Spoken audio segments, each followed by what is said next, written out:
I haven't broken anything yet. All right. What's up, everybody? What's up, everyone? What's up, everyone? You got me filling in for Bruce this week because the old guy got married. So Got hitched. congrats! Yeah, we got sticks jumping out of the cake. It's very nice. So Bruce is in nuptial bliss right now. So you're stuck with us. He's recovering from a hangover, Meyer.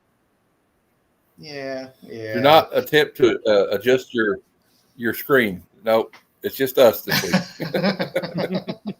Yeah, maybe Jeff will be popping in when he gets there as well. But yeah, well, we're still going to go through all those good, fun things that Bruce goes through, except for news. And we're going to have a good time. Did you guys have an interesting week? It was a crazy week with comics, crazy week in general. Hopefully everyone's settled in for some nice, cool comic talk where we can catch up on some comic stuff this week. So, you had to get a dad joke in there at least. Sounds good to me. Yeah. So this week, let's. I figure we'd start off with some pickups. So who wants to go? Who wants to go first? Let's. Matt, you want to go? Okay, Matt? I'll go. I got nerdy up. No, you go. Right. What you got? Nerdy What go. you got? I've only got a few things. These are basically just trade bait for Bruce. I don't care anything about it, but I know he always talks about his I Dark love Shadows. the Innovation Dark Shadows. So Dark Shadows 1 and 2. I know nothing about him. I just know he collects them, so I'm like, I'll get him a trade bait. Picked up Batman 442. I believe it's the first Tim Drake as Robin. And then, let's see. I got a bunch of Terry Dodson. Hey, can never go wrong with Terry Dodson. Spider-Man and Black Cat. I got 1, 2, 3, and 5. And then there was another series that I really liked. This art reminds me of the Gotham City Sirens run, that original run. Really nice artwork on that one. I like that. Yeah, it's nice. Kind of like a 60s pop Justice culture League #1. Yeah, it is. It's like a James Bond. Justice League #1. I don't know what this is worth. I got it for like $3. Yeah, that's not bad. We locked Bruce up in the basement. He's tied up right now in the basement, Mr. Mark. He is. Of course, I had to get my reprint of Sonic, so we got Tails as Cyborg here. They're going to reprint it until they get every character they can out of that, aren't they? Yeah. Oh, absolutely, they are. Oh, and then I'm really enjoying this Captain America by Chip Zdarsky series. It's been a really good read for me. I like Zdarsky.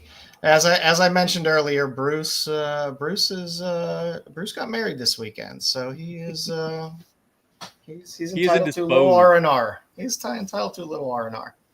I got Parillo, Blue Falcon, and Dynamite. The 1 in 10 of Soundwave by David Nakayama. Nice. And of course, the infamous Red Hood #1. I think this is the Brian Ballard one. Oh my! No, that was the Delato.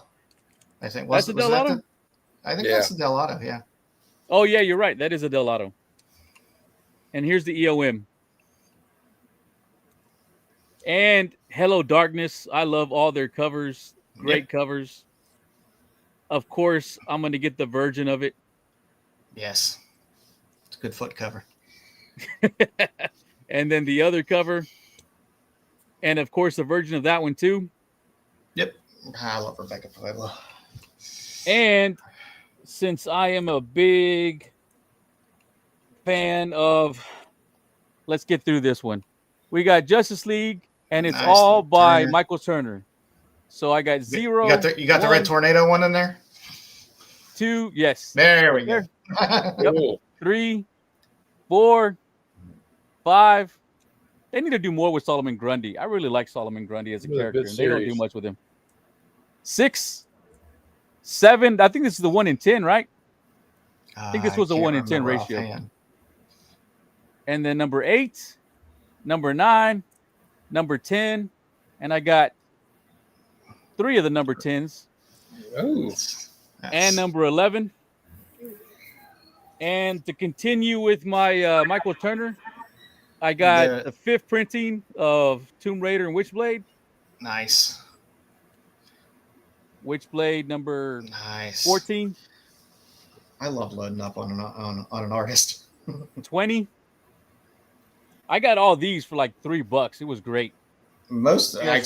A lot of my short boxes that I start now, I end up switching up and just grouping by artist. Yeah, I'm doing the same thing. I mean, that's pretty much what they all are now. I got Tomb Raider, Witchblade, half. This isn't Turner, but I'm like, well, I might as well start picking up more Tomb Raiders. So number 2. There's some gems in there. 10. Well, before I was just collecting it for the Turners and the Hughes, but now I'm like, I might as well just start picking up the series. It's all of those. And then this one, believe it or not, This is like a $35 book. If you look on eBay, that's what they're selling for. Was that the ratio? Was there a ratio on that? No, this is just the number 1, but this is the one from 2022, that original run. Oh, there you go. Okay. Yeah, it's the original run. Not the new one. No, not the new one. So yeah, I guarantee you those pretty low print runs and pretty beat up if you do find them half the time. Yeah, and that's everything. I burned through it as quick as I could. Nice. Let's before we get on to more, let's say hi to everybody that popped in here. Let's see. What's up, Gramps? We are having a good weekend, I hope, although my Steelers got their ass handed to them today, so I'm not happy about that. What's up, Ed? I know you don't play looter shooter gangs, but dang. I'm having a blast playing Borderlands 4. Well, that's good. I can't remember the last time I actually turned on a game system and actually played a video game. I'm sure I would enjoy it. I just can't remember the last time I've done it. I played my Super Nintendo Mini, so I'm turning into such an old man. What's up, Missing Mars? Timothy Brand. Let's go. Myers HQ. What's up? Got Terry in here. What's up, Terry Floyd? Yep, we know Bruce is old man got married. He's getting a little R&R this weekend after getting married. So good for him. Yeah, honeymoon, nursing a hangover. Either way, he's getting some well-deserved rest. I think Baltimore is going to be the honeymoon. Yeah. And Grumpy G, what's up? So I have quite a stack, I will say, today of books. Like 4 or 5. So. Oh, here. Why don't you go first, and then I'll. Well, I found this is the never before seen comic adaptation of Captain America, the movie from the 90s. Wow, so, plastic ears. Yeah, the plastic ears and the Italian Red Skull and everything. So I got that. I got it for $3. But I just thought it was kind of cool because I like Captain America, so I like bad cinema. So we'll probably have to do that movie for bad cinema. Supergirl number 1.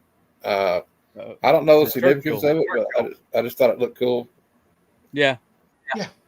That was a Churchill cover. Yep, and good Power Girl on the cover as well. Rom Space Knight. Rom has some gems in that run. You can get very early appearances of Rogue in Rom. And I got this right here. Was like in a giveaway. It's called Hero Illustrator from September of 1994. There you go. Nice. I like it. And like it's got stuff about Kirby. I think it was supposed to be like, I think they were trying to be Wizard Magazine. I think it was like trying to get in that market, because it's got like a price guide in it. And then I won this from an artist. His name's Jordan Wadley. It's a 1-of-1 sketch. Look at this. Oh, nice. That's awesome. Nice. And I won on Instagram. His name's Jordan Wadley. And so I guess that's when he drew it. But yeah, I just thought it was a cool. I've never really owned a cover from an artist, like a sketch cover, except one my mom did. So that's kind of cool. Kind of makes me want to get more. I think I'll put it on the wall. I mean, I'm not. I know a lot of people make fun of Jeff, but I think it's a funny picture. I think it's pretty cool. I love Jeff. People love Jeff. Never underestimate the love people have out there for animals in comics. Yes. So that's all I got this week. And Jeff is kind of saving the comic industry this year. Okay, I'm gonna loosen up. I'm gonna loosen up here. Let's see. So first I got a little Hello Darkness, The Way Shack. Ooh. Nocturnals, a little Sean Gordon Murphy cover. Yeah, I did get the that came in for me as well. In my pre-order. I think my comic shop's going to cancel mine. I have a feeling. They won't. They won't. They'll give it to you. My comic shop is really good at not canceling stuff. Murder Podcast. Did you read that one yet? No, I haven't yet. My stuff just came on Friday. Red shirts. Oh, yeah. The 1 in 10? No, that's not the 1 in 10, is it? No. Is this the ratio? I forget because I ordered all the covers. It's the Rod Reese cover. No, I think it's the B cover. Some Skin Police. I always pick up my Udon weird covers. Hey, Mama Bear. I will take the a nice little Sabrina facsimile cover. Little Maria Lovett, always nice. I'll turn the camera off while I eat, guys. Sorry. That's all right. Nice. Couple more red shirts. Little Tramps of the Apocalypse. A couple Look Into My Eyes too. Some Ivy. Some Resurrection Man. Some more Murder Podcasts. The A cover. I missed out on that one. I'm going to see that. I want to read that. See it. Yeah. No, those first ones you showed were the ratio because that one was cover A. Yeah. Okay, that makes sense. What's up, Jeff? Then I got some Toxic Crusaders. Yeah. A little more Hello Darkness. Little Chuma Hill. Now it's time to start getting dirty. Eurotech. Cover the kids' eyes. Dirty. Eurotech. Another Eurotech. Everybody, make the kids leave the room. Has the first flops. Has the first flops interior in here. For interior art. A little Yum. Little Kickstarter. But who's the artist? Oh, Yum. Oh, okay. I thought you were describing it. Sorry. No, a little both. Little Hot Twisted Love. Let's see. I got a couple copies of Melody. This one, by the way, has a beautiful full-page Dave Stevens pinup in it. Oh, cool. In the back, because all the melodies in the back have pinup art from different artists, and that one has a beautiful Dave Stevens. Dollface.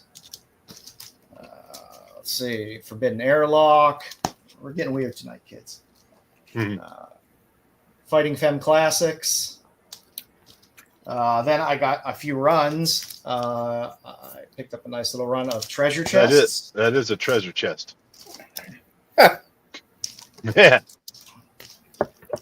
Beavis.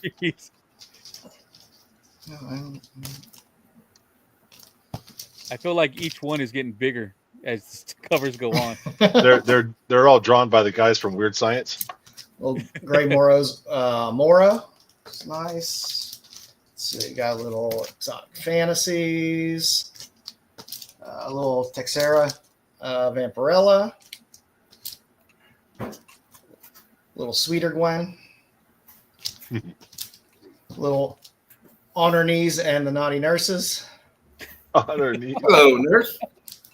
And I got a nice little run of Saucy Little Tart, which I was happy about. I like that cover right there. Yeah, some cool covers. Pete Momoko did one. Eros Comics has so many titles that were out there and so many little things. And I finally got my Betty in Bondage. I collect a ton of Betty Page stuff, and I had been looking for this in good shape. I was happy to get that. And then I got the little, I have a subscription to Delirium Magazine, which is a great horror magazine. Suspiria is doing the next cover of this for issue 42. Oh, and she's done a handful of covers on this magazine in the past. So she loves to do her horror covers. Yeah, and it's right up her alley. It's good stuff. Yeah, and it's reasonable to get like a 3-issue subscription from them. to get it. Jeff, you got anything? Oh, yeah. Oh, grab it here. I got a bunch of random stuff. Oh, there we go. So I'll try to go fast. It's all from eBay and claim sales. Picked up a Cloak and Dagger #1. Claim sale. I think it was only like $2.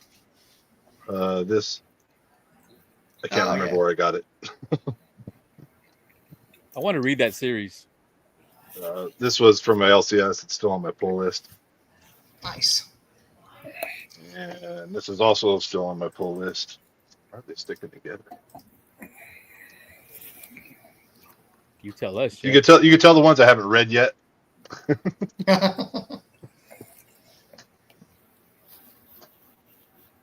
Squadron Supreme #1. I haven't read this one yet, but I don't know anything about it. But I figured, hey, #1, I'll check it out. Another Predator, Black, White, and Blood. I like that cover. Yeah. #1 had a few good covers on that.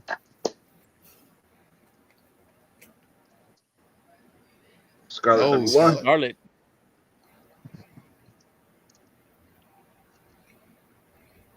Shiny Silver Surfer. And this is from the claim sale. It's I think Matt and Nerdy have already seen. It's a 3 or 4 book run. Is that 152? Is that a Mignola Yeah. cover? Yep. Absolutely is. Oh wait, this one is no, it's not. Oh. This one is Groderberg. Groderberg.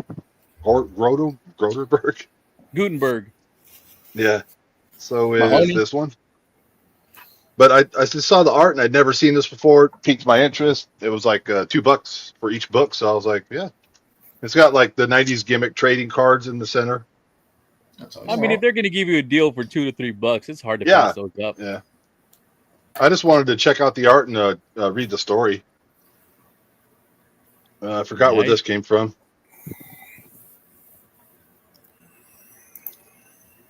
Another Transformers book. And all these Daredevils I'm about to show came from Flame Sale. And they were all like $2 a piece. $2 to $3 a piece. And they're not near mint, but they're solid 7.5, 8. Some of them 8.5, I would say. Maybe higher even. I don't know. I'd have to really, take a look at them. But because I'm not good at focusing on one thing, I started down this Daredevil path now. So I think that's our problem, Jeff. Everyone says you got to focus on one run and then go. Yep. But I'm so easily distracted. I'll totally admit it. And when I see like 80s stuff, like Copper Age stuff, because that's the stuff that I grew up, checking out. It's like the nostalgia gets me. I call it nostalgia FOMO. He threw this in for free. It's got a tear on the back page, but a lot of times it's so cheap, it's hard to pass up. I couldn't do it for $1 or $2 or whatever. I mean, none of these are keys. None of them are, special for any reason. But it's all stuff that I didn't pick up when I was a kid, and now I have it. There's nothing better than picking up something that you remember that you read and saw as a kid, and now you have it in your possession again. It's just a nice little dopamine hit. It gives me the little warm and fuzzies. Absolutely. Dopamine's the best. Dopamine's the best. Give me more. He threw a Cicada Sonic through this in for free. Nice. I should have. Nice. I'm not buying or reading this one, but I'm like halfway wanting to try to catch up, which costs more money and the whole game. And I recently got a House of Mystery, the first Bernie Wrights and Interiors, and the guy threw this one in for free. Oh, it's nice. It's a reader beater, but pretty cool. Yeah. And then here's some more 90s stuff. This might be, is this Mignola? I don't know. I don't think so. No. But it's a Wolverine deep cut. It's another 4-issue kind of miniseries thing. You can just tell that 90s type style of art, you know? Yes. Oh, yeah. But this was, when I saw this cover, I was like, all right, wait a minute. Who is that? What is that all about? Reminds me of Jim Lee. And it doesn't say here. I'd have to look. Oh, I don't think it's Jim Lee, but it reminds me of that cover that he did for Wolverine 24, where he's in an alleyway. My eyes aren't good. Yeah. My eyes aren't good enough. I can't tell. There's a tiny little signature. I couldn't tell who it was. I like picking up miniseries whenever I can because just for readers, it's just for the read. Yeah. Because I mean, some of those titles, I know I'm never going to fill a run. No. And I'm probably not going to buy the trades or an omnibus. And this stuff, it was super cheap. It's in really good condition. I got it's a 3-book arc, 012. But if you guys know about Cerebus and Dave Sim and I can't forget the guy's name that does the backgrounds. Anyway, the art inside these books is black and white, and it floors me. It just fucking floors me. The amount of time spent on each panel, I'm just like, and well, I'm slowly trying to put together my Spectacular Spider-Man Volume 1, and that's it. Nice. Nice. Let's throw this back up here.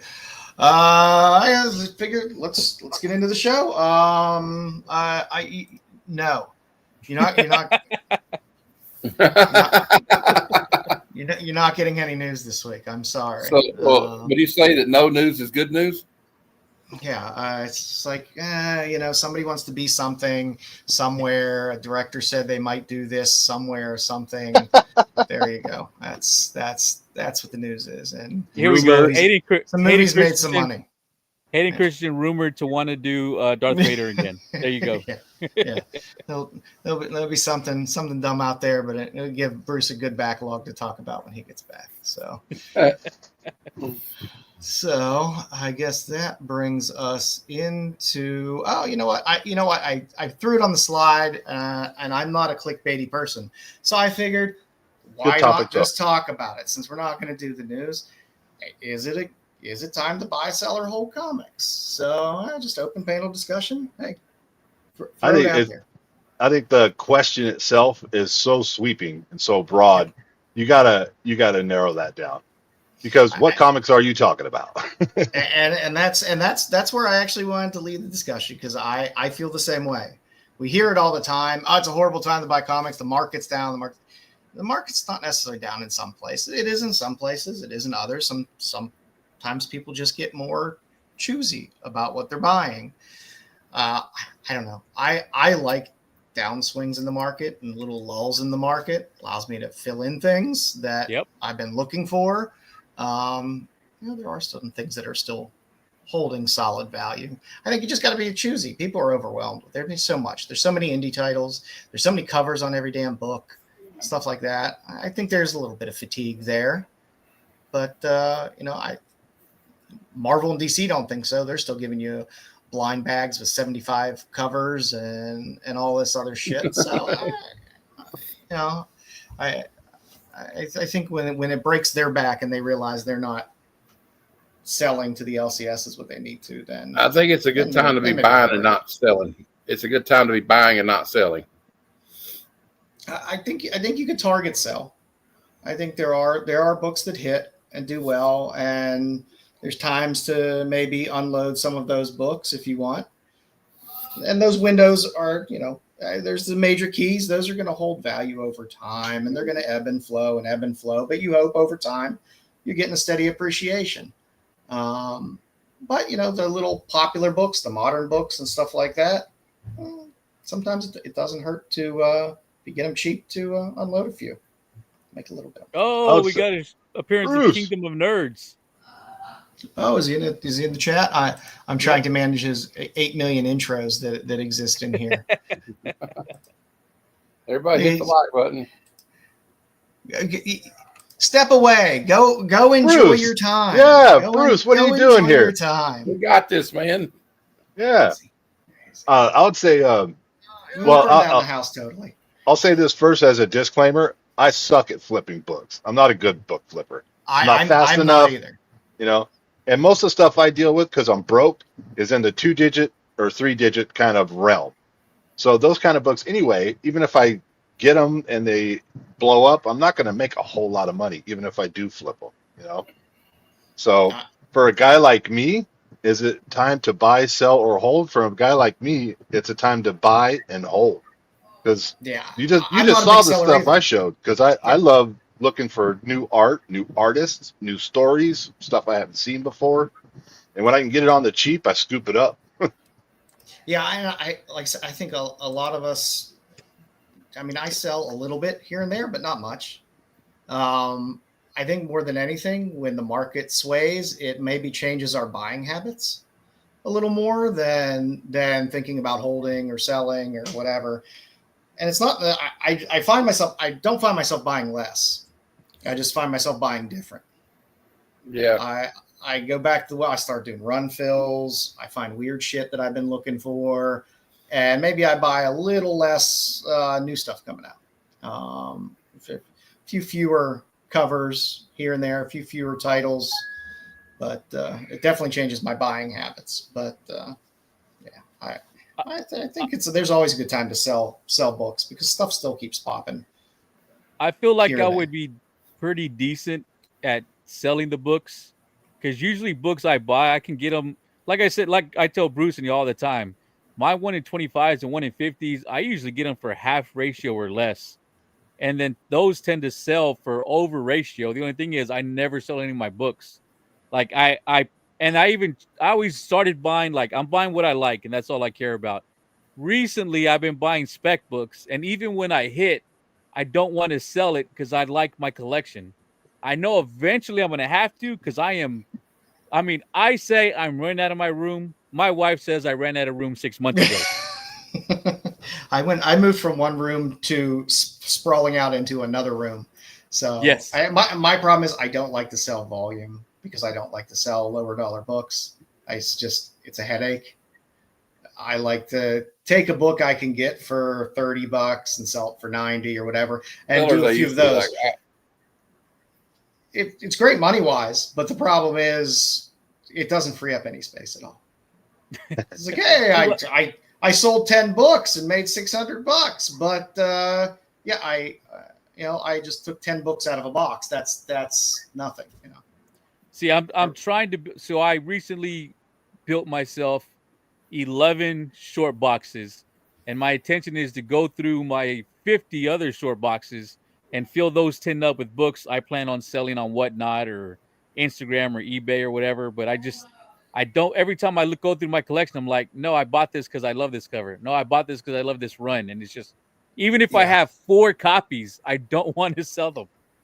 And I'm a sucker because I tend to be a bit of a run collector, especially with indies. If I start buying an indie, I'll normally just keep grabbing it. If I know it's going to go, 10, 15 issues, 20 issues, maybe, I'll just keep pulling it. And then it's like, well, I'm sure I could sell number 1 out of this for like $20, but then I'm looking in my box and now I have like 2 through 20. And that's going to piss me off.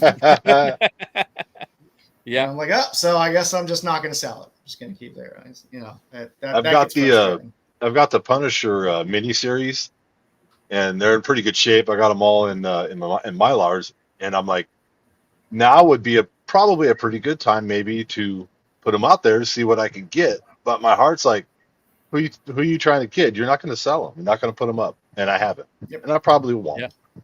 I feel the same way all the time. Especially even when I have duplicates of stuff, I'm just like, I could do it, but then I got to monitor eBay if I sell it on eBay constantly. Yeah. Then what if you have a pain in the ass buyer? It's just, and I just talk myself out of it all the time. So it still, for some reason, doesn't stop me from buying multiple copies of Ratios, but yes, it might eventually. The Spedas that have been coming out, I have 2 to 3 of every issue for Pin Apocalypse. Haven't sold one. I sold sold the Exquisite Corpses one that she did. But I haven't sold any of my Pin Apocalypse. I have her first cover. Yeah. And that's going for a grip cover? right now. Yeah, and I have a couple copies of it. And I'm ashamed to say what I paid for it because I paid like $10 each for them. So it's, but they're going. I mean, I saw one sell for $2.99, and that's not $2.99. That's $2.99 for a raw book. Yeah. And it's tempting, but I'm just lazy. I don't like to do it. So I don't know. I would feel like later on I'd want to buy it again and have to pay more. That's what I'm afraid of. I think my problem, and probably most of your problems with this hobby, is we're too emotionally invested to the things that we get. Yes. Yep. And that makes it very difficult to let go of it, especially if you only have one copy. It's just like, and like my Michael Turners that I just showed y'all. I have 4 or 5 boxes full of Michael Turner books, and I have duplicates, at least 3 to 5 of all of them. I don't want to let any of them go. I don't care how bad a shape they are or how good a shape they are. I don't want to let any of them go. Yeah, that's my favorite artist. It's tough. That's why it's a hobby for 99.9% of us. It is a hobby. It is not a business.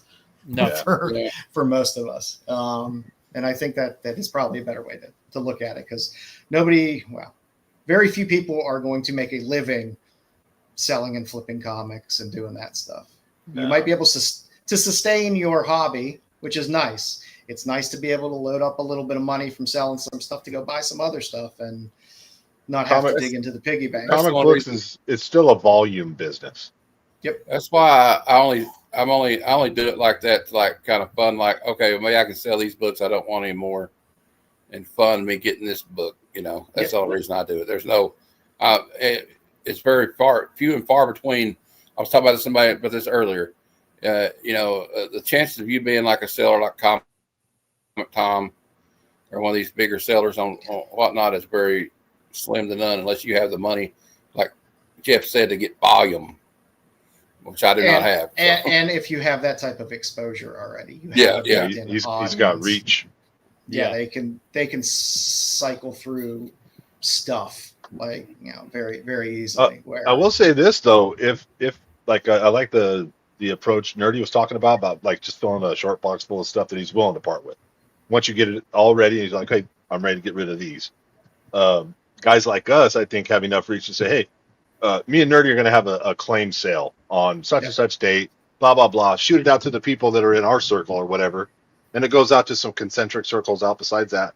And I think we would do better trying to do that and bring more money in that way than trying to put it all on eBay or on or maybe Whatnot. I don't know. But Whatnot is good for cheap books. If you're looking, $1, 10 seconds, go to just move volume. If you just want to get rid of it and you're willing to do that, which is hard. It's hard to be like, okay, I know what I bought this book for. I'm going to get rid of it for $1, but you realize that's probably all you're ever going to be able to get for a lot of those books. $1, $2. Unless you're one of those big names that can talk up some, scuffed up, mid Bronze Age, and you talk it up like it's the best thing since sliced bread that's ever going to sell, and people bid it up just because that's what people do in Whatnot in some of those rooms. Mint Hunter Comics does that pretty good, and I'm not taking a dig at him, but he's pretty good at that.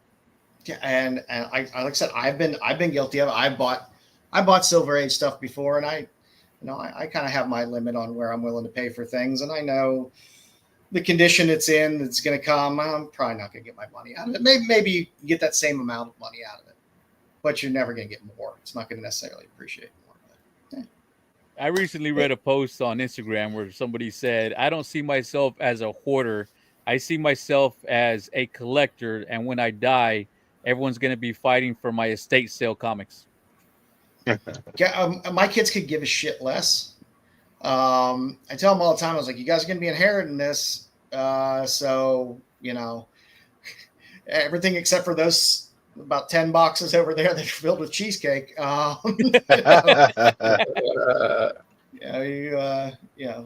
There's stuff in there. Just don't give it away. They could care less. Your boys might end up liking that. They probably will, but I've tried to get them into comics, and yeah, they'll find a title they kind of like a little bit. And I got my oldest. I had him read Something's Killing the Children. He enjoyed it. My youngest liked 8 Million Genies or 8 Billion Genies, but they don't care, and maybe that's just a younger generation. So I'll probably just have all these tossed in the crematorium with me when I go. And I thought about just having a mausoleum, and you could just walk in and read the comics, and then just sit on the bench and read comics and hang out with me. Because I know. you know the way it is. If somebody goes to sell your collection, the person selling it's probably not going to go through it all and see what's really good in there. And then somebody's going to come in and look at all the books and lowball, give them a horrible lowball offer, and they're not going to know any better. And they're just going to take it. So Joe's going to have a pedigree collection. Yeah. All my short boxes filled with foot covers. It's gonna be the Matt, I did like Missy Mars says they liked your idea of the mausoleum. I like that too. Just putting all your books along the wall, have your casket right there. Well, the key is you need a mausoleum that looks like a short box. Yeah. And then inside your mausoleum, you have all your short boxes. There you go. And then where the hole handles are, in the morning it shines down on your coffin, and at the evening it shines back down. Yeah. Perfect. Sit there and read a comic book with me. Come and visit. Just make sure that you're hang out. I'll have Wi-Fi in there, and I'll even ring up a speaker that says, "I am haunting you."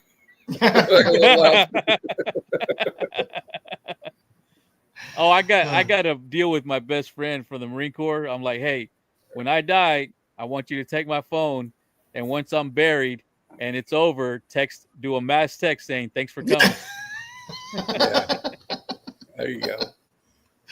Also, you could I would have a recording as soon as somebody's after a while have their comic, put that back in the board, put that back in the bag and board, damn it. Watch when you put it back in a box, stop bending the spine. Yeah, don't bend the spine. What's the spine? Just put a warning up there. Any comic stole will be cursed. Yeah, I hereby decree. Yes. The spirit of vengeance will come back upon you. So my son, I tried to get into comics. He never got into them. He loves Star Wars. He's a huge Star Wars fan, but I've tried to get him to read the Star Wars comics. He doesn't want to. He's bought a couple just for the covers. And then my daughter's 8. Right now, she tells me she's going to be a comic book dealer, but she's 8. So, I mean, just start buying her those pony books and stuff like that. Never know. Oh, I've been buying her the Labubu covers. Oh, there you go. The kids love the Labubus. It's crazy stuff. All right, kids. Well, let's get into some comic reviews.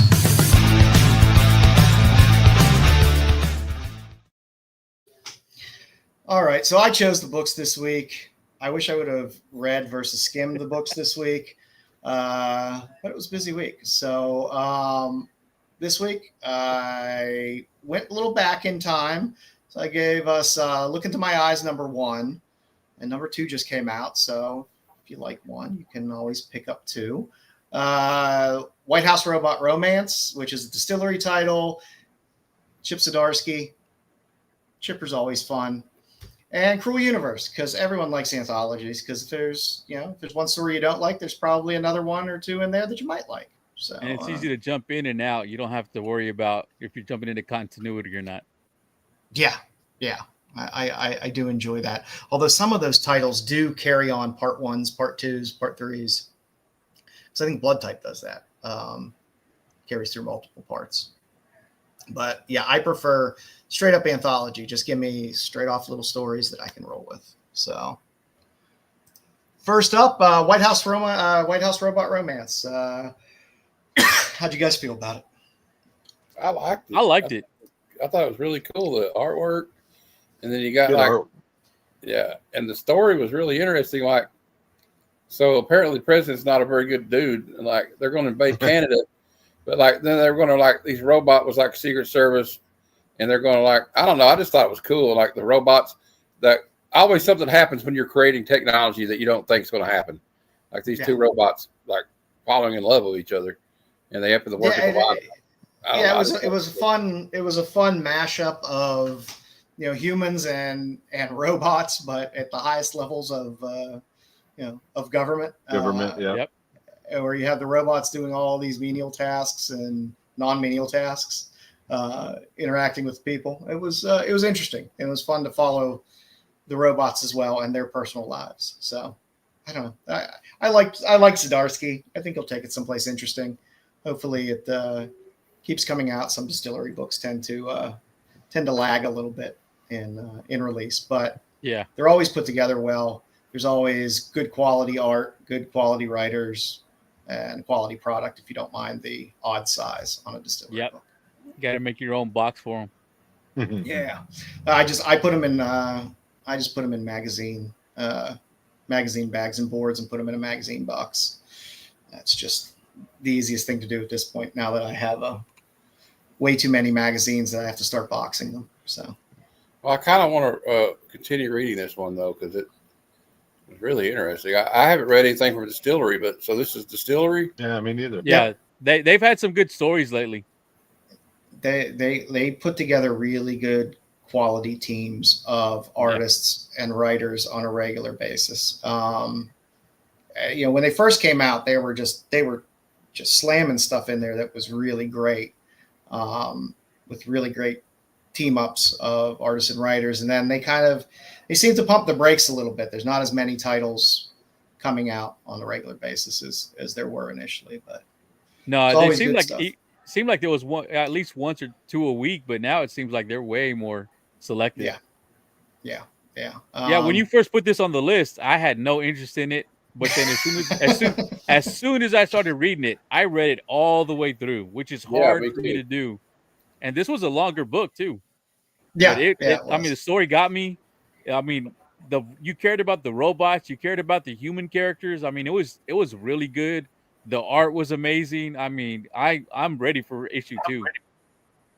Yeah, and I like Distillery is kind of a creator-owned kind of property as well. So I think when these writers get to go do some fun project that's maybe a passion project that maybe some of the other indies wouldn't pick up, you get some good. You get to see Zdarsky not have to stay within the confines of a Daredevil or a this or that. Mm-hmm. Actually reach out. So it was good. And it reminded me a lot of like a Black Mirror episode.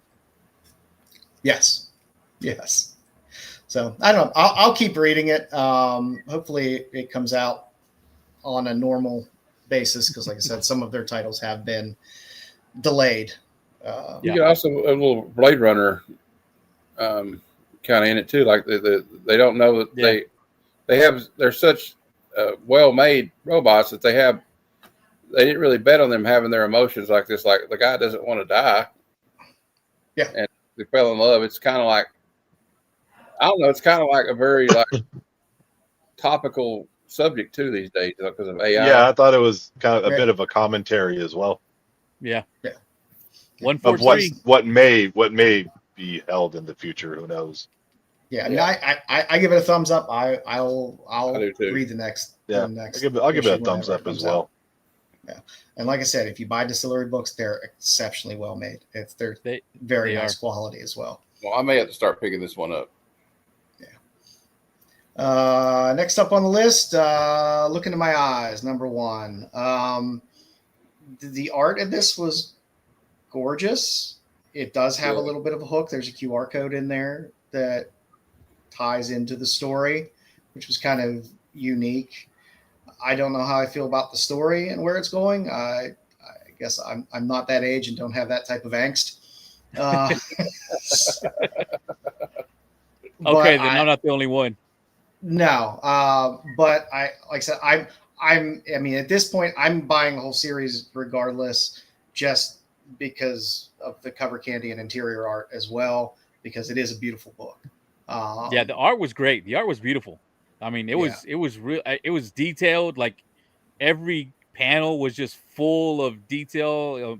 All the characters were drawn great. I mean, I could see this just being an eye candy book, but man, I could not get into the story.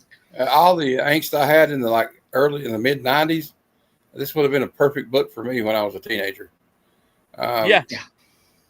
But the art is amazing. I kind of want to get it just for the art. Like I thought it was really cool. I love, especially with indies, because like I said, we get the people like to pull the Copperfield every now and then, and you get a lot of these indies that have these like gorgeous covers, and you open it up and so it looks like some third grader drew something. Yeah. This is Living Dead. Yeah, the cover art on this is as good as the interior art, which is rare for a lot of books. So there's a lot of love and passion put in this. I don't know if the story is 100% for me. It's not bad. It just probably doesn't hit me as much as it would probably hit a younger audience.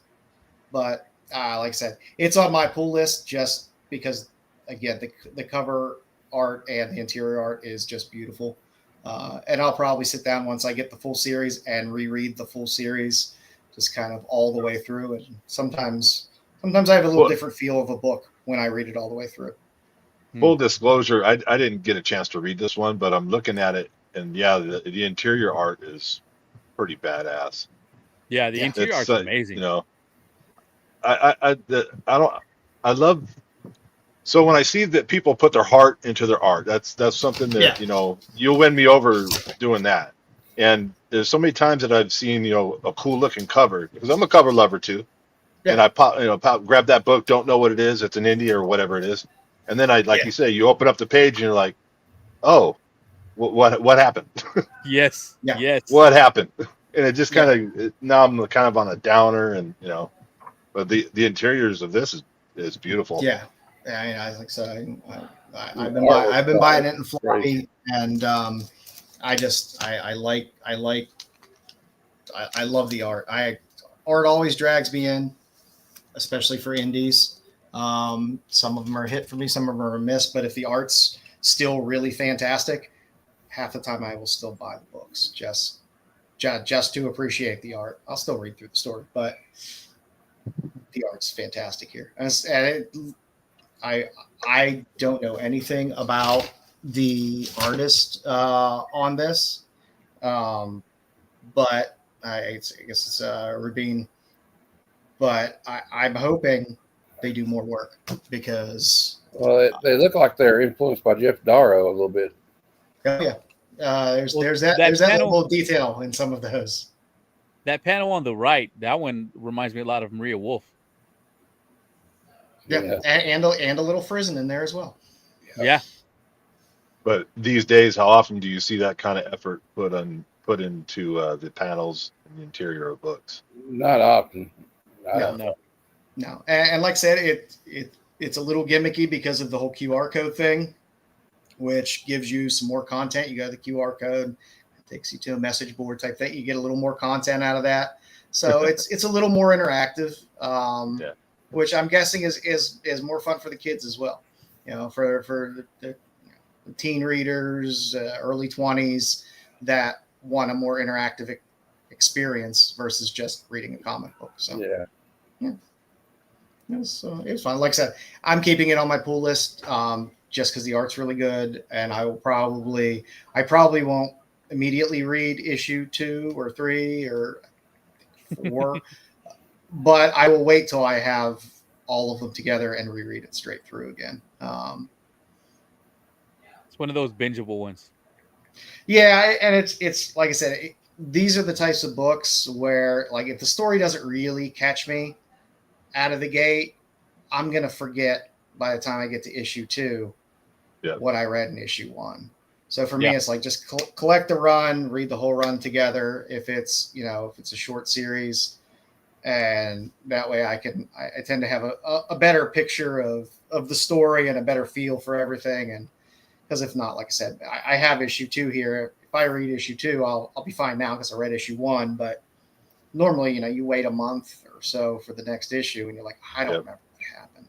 And I'm not going to go back and reread issue 1, then 2, and then I forget again. So I have to read issue 1, 2, and 3. Yeah, I'm not doing that. Just read it all the way through. So this one, I like definite thumbs up for the art and the effort put into it. I'll see where the story goes, and like I said, I'm collecting it either way. So I give it a tepid thumbs up. Yeah, I'll give it a full thumbs up. There you go. I said, the art was absolutely stunning in there, and it's like you get a lot of like kind of normal panels, but even on the normal panels, there's effort taken in the basic panels, but then you hit these panels like the one on the left and the one on the right, and you're like, holy shit. Yeah. There's you can tell there's some love and passion in that. So last up on the list, we had Cruel Universe, where we got this was number 2, where we got an alien in my basement. Yeah, I have an alien in my basement, ham radio, and For Art's Sake. So which of the 3 or all of the 3 did you guys like? I like the art For Art's Sake. For Art's Sake is my favorite one. Yeah, like I thought that was really freaky. Like he's using these artists, like this robot is, like he's stealing their ideas basically. So it's kind of like also a send up on AI art. Yeah, yeah, it is. I like the alien in my basement and For Art's Sake. The ham radio, just like I get what they were trying to do, but like until you finish it, I was like, what the hell is happening? I like all 3, but I like the last one, the Art's Sake. The best. Yeah, that's what I like about these books is though there's like different stories, so you get like there's a little bit of a story for everybody. Whatever kind of sci-fi you like. So and if you don't like a story, they're short. So yeah. Yeah, and like I said, I like they mix it up. I like an anthology book in general. I don't have to invest, even though I do buy the series anyway. But you don't have to invest. I like a comic book. I could just pick it up off the shelf. I don't care if it's issue 1, 2, 5, whatever. I can pick it up off the shelf. I'm going to get an anthology of three different stories that might be interesting. I don't have to invest in buying another one. Yeah. Yep. And if you like it, then you hunt out those writers for the other issues. But again, the covers on these are all good. Oh yeah, all of these Oni Press EC imprints that they've been doing have been great. They're going to be doing a Western one starting soon as well. Yeah, which is going to be pretty cool. But it's not. They'll have a war comic. I really hope they do. But I like how they've been willing to just kind of go all over the place and stretch it out. It would be it fantasy, horror, sci-fi, all that stuff. So hopefully they keep it up because, like I said, the cover art's fantastic. You'll normally get, like I said, you're normally probably going to get at least one good story. Yeah, out of the 3 that you're in there. And I don't feel cheated, even though it's 3 shorter stories. If I get one that's good, I'm fine. To me, that's the same as just buying a regular floppy that has a good story in it. I don't care if it's not as long as the other ones. So it gets a full thumb up for the for Art's Sake and for the cover.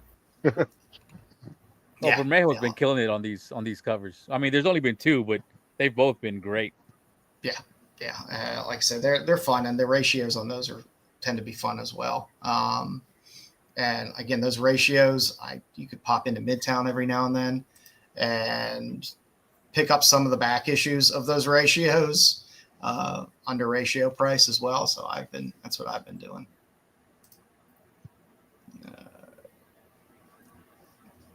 Yeah. Yes.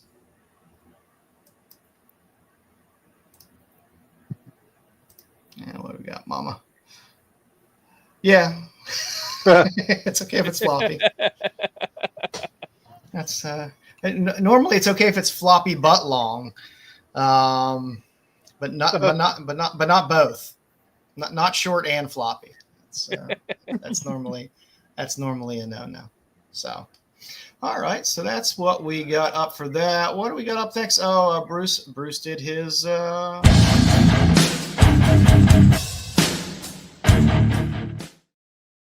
So I put together some segments tonight. Bruce put together some segments tonight. Bruce put together On the Lookout. So I'm going to go through these books the best I can from memory in terms of what might be in them.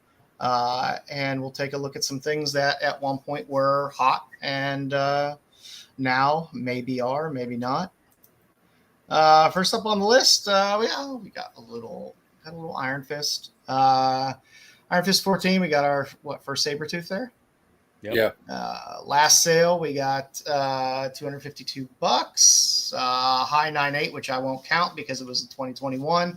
$6,000. Whoever bought that, I hope it was with stimulus money because you're never gonna get $6,000 out of that book. And last sale of $32.50 on 8/11/2025, which is probably still ain't bad. So the one on August 11th is probably a more normalized number than the one from the 2021 where they're like charging $6,000 for this book. Yeah, I mean, those COVID prices are just like they're unrealistic. I feel bad for people that think they're going to get that type of money out of some of these books again, and maybe you will in 20 years. But it's you're not getting that out of there anytime soon. Yeah. But it's a book. It's a kind of a desirable book for me. As a Wolverine collector. I know he didn't start out a Wolverine nemesis, but that's what he became. And like, this is his first appearance, and it's a pretty cool cover. I mean, that's pretty badass. I love the. I don't know. I mean, it's one that I've been looking to get, not for $6,000 though. No, I'm fine with it as truthfully a buy, sell, or hold. I have no problem buying it at this price raw. I'm not buying. Slabbed. But I have no problem buying it at this price. I have no problem holding it if I have it, knowing it's worth this. And I have nothing against anybody that would wish to sell a raw book for $250 out of there either. So I had a question of these. So the last sale, $822.25 for $252. That's going to be a raw issue, I'm assuming. Correct. And but we don't know what the grade is, or I don't know. You'd have to ask Bruce. He looks up this. Because last CGC in August of 2025 for $3,250. If this book was like raw and like 8.0 or 8.5 or higher, I would say it pulls at least $800 to $1,000. Or am I crazy? Not in the eights. Because how much does it? I mean, I get the 9.8 CGC mark. I know it's like the guarantee that it's near mint or near mint plus. But especially when you're going back to, if you're going back to bronze and copper, especially bronze stuff, you're gonna get a premium off of a 9.8 that's going to be probably significant. Not that this book is rare in any way, shape, or form. It's not. But again, it is an Iron Fist book. They're not all in the best shape. But I mean, if you have an 8 or so, now, I'm probably not pulling $1,000 for an 8 or an 8.5 of this book. I would think a 9.6 would probably be $1,500, maybe $1,600. That sounds better. That sounds about right for a 9.6. And then as you go down, it's going to fall off pretty precipitously. But if you could take a raw for $252 and it was in a good shape, you could get it up in a 9s and you slabbed it. Yeah, you could do okay in that. But I like in my collection just having good solid key books. And it's a good solid key book to have raw, slab, whatever in your collection. I'm not a huge villain spec fan, but Sabretooth is a major character. Yeah, he's a big one. Especially within that whole Wolverine X-Men universe. He's not Doctor Doom, but if you're going to spec on having, villain first appearances, he's not a bad one in the Marvel universe to have. Because he is a fan favorite character, people like to say. What we got up next here, Bruce? Oh, hello, Echo. Daredevil 9. The Mac covers are gorgeous. They're good stories. Last sale, $50 raw.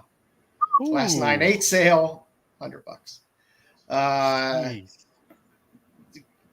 craziness, $1,099. Yeah. And you can hear this. I can make the noise, Wile E. Coyote makes when he falls off the cliff. But like I tell everybody, when you're looking, if you're going into something like Go Collect, where you can see the price appreciation and stuff like that, see that chart over time, you follow the chart up to about 2019, and then you draw a straight line across to about late 2023, beginning of 2024, and see where that trend line is. And ignore everything that was between like 2020 and 2022 and 2023. Bad data. Because it is bad data. But you can see on a gradual trend line, okay, I see with the way this book was moving. Is it back to where it was on trend? Has it come down below that trend? Or is it, moving up above that trend? You can tell the general trend line of something by removing that COVID data, because this is a modern book, and I don't know much about it. Is there something about this book? Echo. It's first Echo. Okay. So it's a first appearance book. Yeah, of a character that there was hype behind it because of the MCU show before it came out. But the way live action spec works too, it's like there's a big heater for minor characters, and then then it kind of falls off a cliff. Moon Knight. Yeah. Although there's still valid Moon Knight books in there that are good. And Moon Knight, the good thing about Moon Knight always had a solid cult following before they ever announced anything. Werewolf by Night 32 was always a good book. It was always higher than you expected in terms of a price for a first appearance of a character that most people weren't familiar with. Echo, on the other hand, it's a first appearance. It's a beautiful book. Like I said, these MAC covers on this Daredevil run are gorgeous. Am I buying it at 50? No. If I see it, am I buying it at 30? Maybe. If I saw it in a box, maybe. But I mean, long term, you're not going to see $1,000 for this book in a 9.8 again. $100 9.8. It's like, okay, if you're a big Daredevil fan and you like that whole Daredevil universe and you like the character of Echo, hey, $100 9.8, sure, why not? I'll offer 80 for it. Yeah, I'm not buying into Echo. That I think that train is kind of. I love Daredevil, but yeah, I like that cover art a lot, though. I mean, I want to get this book one day just because I like the cover. Yeah, it is definitely better spec than a female Thor run. I agree with you there, because at least it's a character that has some legs in the Marvel universe, can keep appearing, can appear in the MCU again. Introduced her, they haven't killed her off. The Jane Foster one might have been something they hadn't killed her off the last movie, but yeah, that's not going to help now. Yeah, I mean, we know everybody's going to be in the MCU universe coming up, because there's a cast of 3,000 people. So of course everyone's going to be like, oh, look at this picture I see in this corner. If I explode the pixels 5,000%, that's this character. And some book's going to pop. That cover does channel some Sienkiewicz kind of energy. Yeah, it was like I said, Mac had some really cool covers on this run. It was a good run. Like I said, I say it every show. Daredevil has been the best Marvel title consistently over probably the past 10, 15 years. They've put out consistently good volumes and interesting stories within Daredevil. But no, she's not naked. Man, if she was, that's about as pale as somebody could get. Then maybe I'd buy it for $50. Her jumpsuit on. All right, Joe, you always quote not cover price. What's the one you look up? Go Collect? Yeah, I use a lot of them. Go Collect for slabbed books because they have a decent census. You can pull up every grade that's sold recently. and you can also pull up the picture of that book that sold, which I find to be invaluable. Not necessarily even if you're buying a slab, but it's good to go to that site. And, if you want to see what a modern book looks like in a 7.0 or a 6.0 or an 8.0, or you want to see what a Silver Age looks like in a 6.0 versus a 3.0, you can go to that site and go through those slabs and look at, good pictures of understanding how those books get graded, because people can say anything when they're selling a book. I see them all the time, but on one night, this is a 6.0, this is a 9.0, they give you one of these. Oh, look, the spine looks fine. Spine looks fine. And, All right, I might have to start using Go Collect then, because I mostly use Cover Price, but it doesn't have all the pictures like you say. It just kind of has, here's 9.8 and goes down. Yeah, and they have raw sales on Cover Price, which is nice. I mean, I like to use them all, but each one has their kind of little benefit to them. And like I said, for Go Collect, especially if I'm looking at Golden Age stuff, I like to see when the last sale was. I like to see the censuses, because the censuses are a lot lower on that stuff. But it is really nice just to look at what a 4.0 in a Golden Age book looks like, and really pay attention to that, because people try to sell you raw stuff and be like, oh, it's a 6.0, and it's just a beta reader copy, and it just helps educate you a little bit. I'm the wrong guy to where these sold. Yeah, everywhere. So we got a little Cobra Commander #1, 1 in 100. This was hot, and it's still not bad. I'm not going to complain about a May sale for $100, $103 on this book. That's not horrible. A 9.8, $239. Last one was the same one. I ain't buying any of these books slabbed. Yeah, I wouldn't buy it slabbed either. And I'm impressed that it's sold at the end of May at ratio, basically, because a lot of these books fall off pretty fast. People love people love their Transformers, and people love their G.I. Joe stuff. I'm the dummy that would have paid that.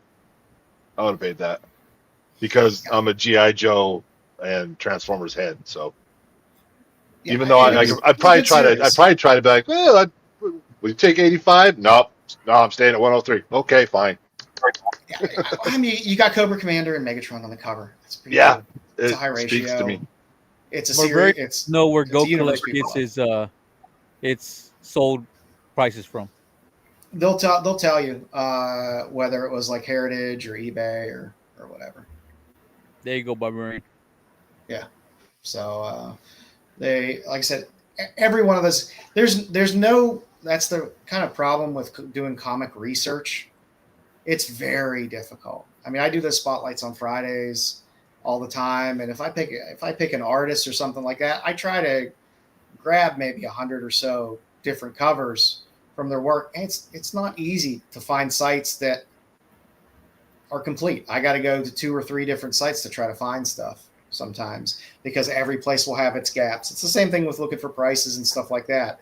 You kind of have to piece together some stuff from maybe Cover Price, then you kind of piece some stuff together from Go Collect, and look at the census stuff, and it's everyone has their data points, but I would never say just use one.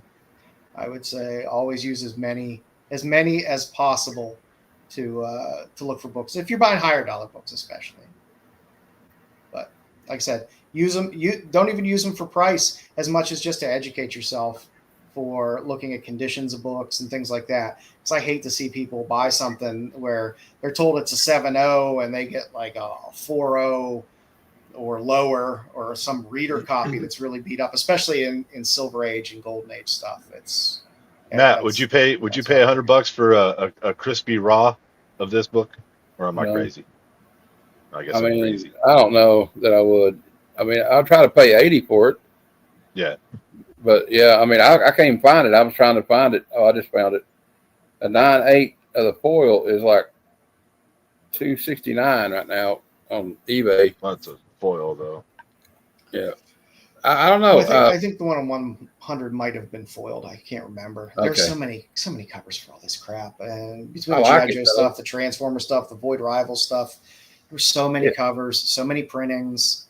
If I had the extra money, would I get it? Yeah. But if I have like $100 and I can get either that or a Dave Stevens cover I've been wanting to get, I'll probably get the Dave Stevens though. That's the kind of like when I think about buying ratios, I think about what else could I get besides this. Yeah. No, I'm kind of the same way as well. I'm especially for modern books. Like I have a lot of problems shelling out heavy money for modern books, especially at that level where I was like, I can go on eBay, just go on eBay and search for 1/100s under comics and look at those prices and look at how many of those prices are under $100. Yeah. So be careful. Okay, Superman 10, the 125, the Lyrics Lee cover. I forget who this character was that was getting introduced here. There was a string of covers around this time where you had Lyrics covers, you had a lot of Zerdy covers that were hot at this time. Last sale $20. No, I'm surprised there's no CGC data on these. I figured somebody would have slabbed one of them. But I don't know. This to me is like this is a $5 box find. I'll pick this up for $5 in a $5 box. I ain't spending $20 for this. I think that's Marilyn Moon Knight. There we go. I have no idea. Well, she's got a nice booty. That's what I was thinking. Slap that ass. Yeah, it's a pretty cover. I love Lyrics covers. It's a 1/25. So yeah, I mean. Superman, I don't know. I always think nobody reads Superman, but then everyone I talk to reads Superman, which I read it. I haven't read an issue in a couple of months because I'm saving them up, but I do read it. Yeah. So I don't know. I like a nice ass on a cover. But like I said, it's one of those things where if I find it in a $5 box, maybe I'd probably grab it. I ain't spending $20 for it. Yeah, it's covers. It's a nice cover, but I'm good. If it's below, it's below ratio now. And again, last sale was a long time ago. Yeah. So maybe it becomes harder and harder to find. I don't know, but if it was but that who much wants in demand, it? Yeah, it's not in demand. Yeah. I get my ratios for about 15. My 1/25, so it's still too much for me. Yeah, I don't blame you. Okay, we got Wonder Woman 19, a little Perez, a little Cersei action, a little bondage. Yeah, it's a Wonder Woman bondage cover. Can't go wrong there. $15 raw, but this book sells in a lot of different conditions. I picked up a couple copies of this not that long ago. A 9.8 high in 2024, end of 2024 for $250. Last 9.8 sale, $62. I would pick that book up for $62 in a 9.8 slab. But I'm a sucker for Cersei. I like what they've done with her in the Absolute Wonder Woman series. I think that was kind of fun. Yeah. I think she's a character that can have some legs maybe in Gunn's DCU at some point. She's a good villain to have introduced into. Why was this book $250 in like December of 24, and then it went probably because of Absolute Wonder Woman, maybe. I can't remember what the Cersei buzz was. But wait, wasn't she in Creature Commandos too? Yeah. Yes, and that's probably what bumped this book. Yeah. But like I said, it's George Perez. It's a classic Wonder Woman cover. It's a bondage Wonder Woman cover. It's a solid Cersei appearance. Who said it there? It does come up a lot. And the price, it does whips up and down and up and down. It's a good book to have in your box. Look for it, find it cheap. If you find a solid raw copy of this that's in high grade for $15, I ain't kicking anybody out of bed for buying it for $15. I think that's That's more than fair for a good classic Perez. Bruce told me that 1 in 100 for the G.I. Joe was a foil. Oh, okay. That's what I thought. He's still directing the show behind the scenes. Why is he directing the show? He can't help himself. He can't help himself. It's okay. It's okay, Bruce. I'm not going to burn down the house. It's okay. The ship is flying. Max number 1. I forget why the Max popped at one point. Where did it show up? Was there a rumor there was going to be live? They're going to bring back a cartoon or something? Yeah, I think it was that. Cartoon. So a last sale of $12. That's fine if you like that old Image stuff. You like Sam Keith. That's fine. Yeah, Sam Keith. 98 High was not that long ago for $189, but you have a last sale of $80. So I think the heat came off of that. It's again not a rare book. I've read a couple of Max books, and they just didn't really do anything for. I love Sam Keith, but I want to see him draw Wolverine, not the Max. I was more of a Pitt fan, but okay. Because they both kind of came out around the same time. When Dale Keown was real hot with the Hulk stuff, and he had the Pitt, and then you had this come out around the same time with the Max. It's a book you can find reasonably. I mean, if you want to go spend $12 for it, that ain't breaking the bank. If you find a nice high copy for $12, sure, why not? I would think you could probably still find it a little cheaper here and there. But Meyer wants to know what's up with this book. He was born in '93, so maybe he missed that on it. It's the earlier days of Image, where you had these, you had the creator properties where you had McFarlane had his Spawn, Dale Keown had Pitt, Sam Keith was pretty new to the scene, relatively new to the scene, and his style was so oddball that he had like a cult following. Yeah, well, from some of that, some of the Marvel stuff that he did, the crazy Wolverine stuff that he did. Yeah, I love those covers. Yeah, I got a bunch of them. Yeah, he did Zero Girl, which was a little dirty. But the Max, everybody was into this shit in the early 90s. Print runs were not low on this stuff. These books were quite abundant, but everybody loved it. It was, Liefeld had his Young Blood. Everyone ran off, and Lee had his Wildcats. They all ran off and did their own series, and all kind of walked away from those major publishers, all to Image to kind of do their own thing. So, yeah, I can't even remember. Yeah, you kind of fuck people up. It's Sam Keith art is. If you like Sam Keith art, you like Sam Keith art. That's all I can really say about Sam Keith. I like his art, but it's different. But yeah, they were talking about doing an animated series a little while back. So yeah, I like him specifically. I like Sam Keith specifically drawing Wolverine because of the way he does the arm hair, the weird little things. I don't know what the hell they are. It's like pieces of his costume, like stringing off or what. But it just looks cool. If anyone wants to see Garth Ennis level of things, then just go recrossed. You'll be scarred for life. But you will get levels of gore unlike anything you've ever seen before. So I would definitely suggest crossed if that level of gore is what you're looking for. I've never read Max, but looking at that cover, it feels like that would have been an MTV series like in the late 90s. Oh, on Liquid Television? Yes. Next up on the list, Fantasy Quarterly #1. We got our Elf Quest there. Again, Elf Quest it's a culty thing. Yeah, it has its own niche and cult audience. Last sale $150, which I think is fine. It's the husband and wife team, right? Yeah, I think so. Yeah, there's a whole documentary about it. I've never been into ElfQuest. I've never been into Dungeons and Dragons. I've never been into Lord of the Rings. So it never had any appeal to me in any way, shape, or form. But I picked up a couple issues. It didn't hook me. A lot of these fantasy titles, there are niche audiences of people that are just very dedicated to collecting this stuff and love it. That's great. Collect what you love.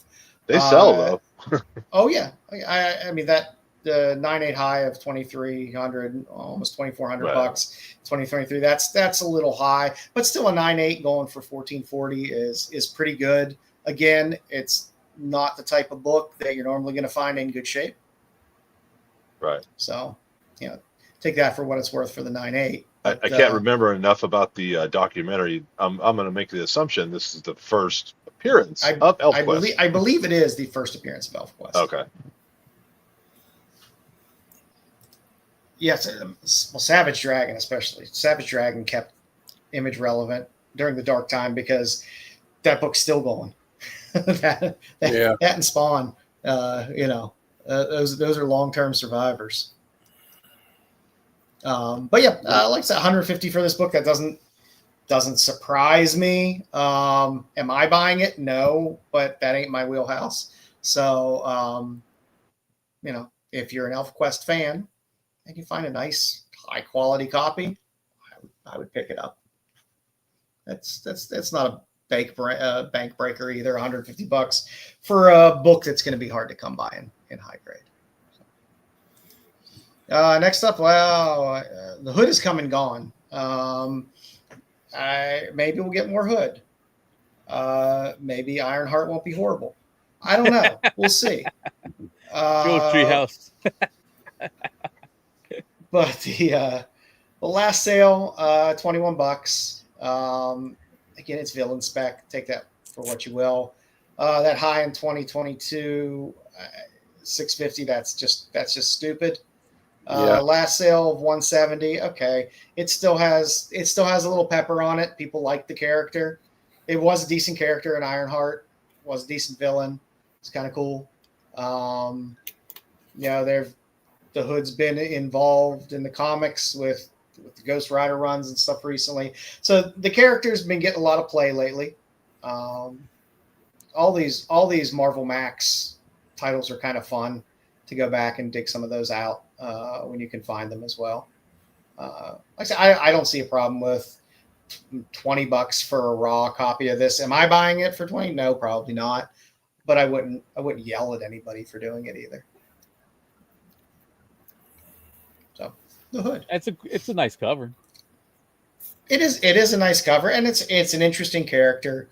Again, I'm not a huge villain spec fan, but again, they've incorporated him into some of the Ghost Rider stuff like that. So, I think when they do covers, you got to work pretty hard to mess up a red, black, and white cover. Yeah. If you give me $5, I'll take a copy, and I'll promise you not to burn it for 1 year for an extra $1. Yeah, it's like I said, I'm not a huge villain spec fan, but again, it's a character that has some legs in live action and in the books recently. So, again, it's one of those things. It's like if I found that in a box for $10, yeah, I'd probably pick it up. Meyer wants to know if the boys comic is better than the show. No. I think they try to live up to the comic in the show, which makes them probably about equivalent. I like the whole Boys universe more than I did not like the last season of Boys. I was not a fan of the last season. I liked the first couple seasons. Did not like the last season. Liked the spinoff, the Gen V or whatever it was. Yeah, I really liked that series. I thought that was fun. That's coming back, so that's fun. I mean, like I said, you got to be a Garth Ennis fan to be a Garth Ennis fan. Yeah, it's a lane, and if you like that lane, he doesn't let you down too often. There you go, Mike. Next up on the list, we got our good old Ultimate Spider-Man, the black suit variant. Last sale, $120. Too long ago. 9.8 high, 205, which was also the last sale on 8/28/2025. People love Spider-Man. What am I going to say? There's books that just do. People like Spider-Man. Spider-Man sells. People like Batman. Batman sells. It doesn't matter if there are 1 million copies printed of it and stuff like it. Yeah, matter. that's the problem. It's a new book or newer book, and it's $120. It's cool, but it's not $120 cool to me. No, but and I love Spider-Man because of the number of fans out there. People will keep buying it for inflated prices. But again, it's Spider-Man. People love Spider-Man. People love Batman, and it doesn't matter if the book is ridiculously overprinted. People will still go out and shell out the money for it because they love the character, and that's always a good thing to know that there are some characters that, regardless of how much is in or the book, how bad they screw it up, people still love it. Yeah, I mean, is there? I don't know. I don't know what the long-term runway for this Ultimate Universe of Spider-Man will be, or this Ultimate Universe. There's one on eBay right now for $75 for best They're offer. Closing up on. They're ending it all. It's over with soon. Number 24 will be the last one. But who knows how they bring back that universe at some point, if they bring it back, if they kill it. So, I mean, out of all the Ultimates, from the Marvel standpoint, Spider-Man's going to be your best bet, which also leads us to the regular cover of this one as well. I forget what the ratios were on all of these and all of the different variants that they had, because there were a lot that looked the same. But yeah, I 150 just feels a little pricey there for this book. See, I got mine for 60. I should sell it right now, but I'm not going to. I got mine for cover price. I got the third print because I couldn't. By the time it was out and I caught on to it, it was too late. Same problem I have with Monsters. I guarantee you go in, you'll probably see other prices that are lower than 150 on here. You throw some key emojis and some fire emojis in your listing, and throw in the word rare and key and stuff like that, and hard to find. Yeah, hard to find. Remember that, Jeff, when we do our sale. Yep. But like I said, people liked the series. You get your Ultimate Spider-Man. It is what it is. I think this is the last book he had up on the list, which means, oh my, it is time.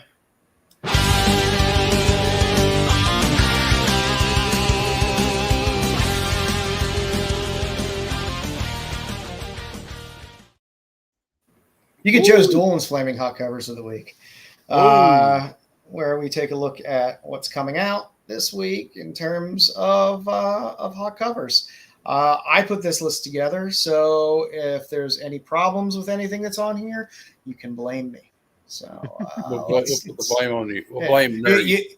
You can, if you like, if you want to take an over or under on DC and Mark Spears books, but I probably won't do that.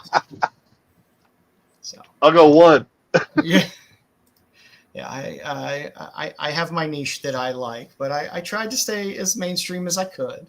So let's start off with number 10. Well, I'm interested.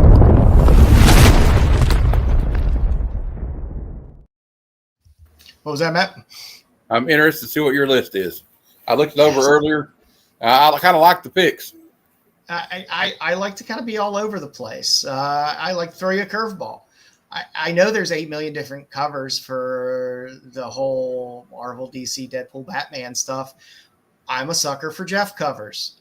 I'm a sucker for crypto covers. You put them both on the same cover, I'm going to buy that cover. Plain and simple. I'm down with crypto for sure.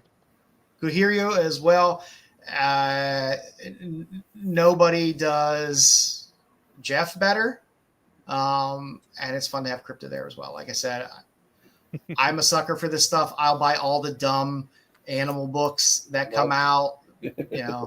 I can't help myself. I'll buy the Marvel meows and all that dumb shit all the time, and I don't care. I love the animal stuff too. I agree with you. And it tends to be about people. Jeff books do well. Jeff books do really well. They do. And I've been saying it for a long time. I was like, crypto has some legs. People and like then the crypto series that's out right now. That's a good read. Yeah. On my pull list. Yeah, and I think it's fun to have them both on the same cover. Why not? So, if you like the animal covers, go for it.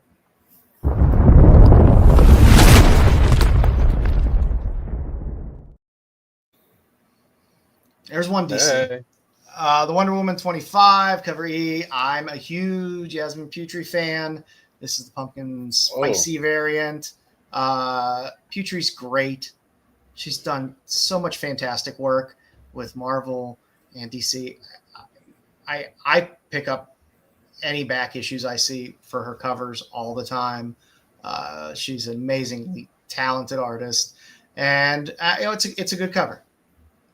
There's a lot of these. There's a lot of these pumpkin spicy variants, but this one is this one's fun. Why not? I like it. Witchy woman. It's on my pull list. Yeah, who doesn't like a witch cover? It's always good.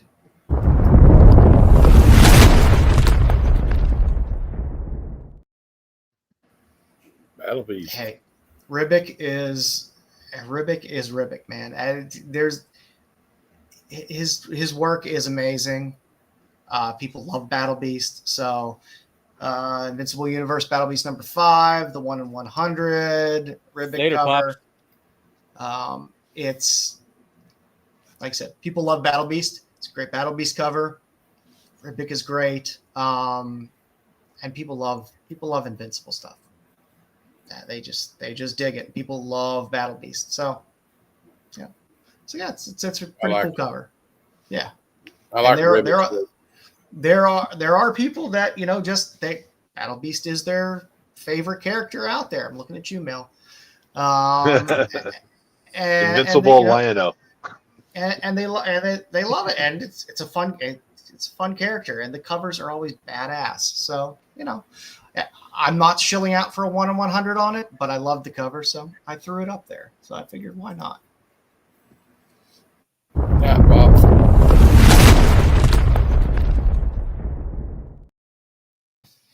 What was that at? He was selling Pops goodnight. No. Out of somebody was Take care, Pops. He was selling. Up on our number 7, we got Magic number 10. It's just the open order, the Simone DeMeo variant. It's a good cover. It's a good Magic cover. There's a lot to choose from. Most of the covers aren't bad. They come out from the Magic series. So yeah, they've had a lot of great covers. Yeah, they're often a kind of a take your pick, but I thought this one was pretty cool. It kind of gave me some Godtail feels, and I like Godtail. So, and I like Simone DeMeo as well. All the work's been fine. So, yeah, Magic. Why not? Got to have a Magic cover on. If there's a Magic book, there's probably going to be a Magic cover on the list. That's kind of the way it works.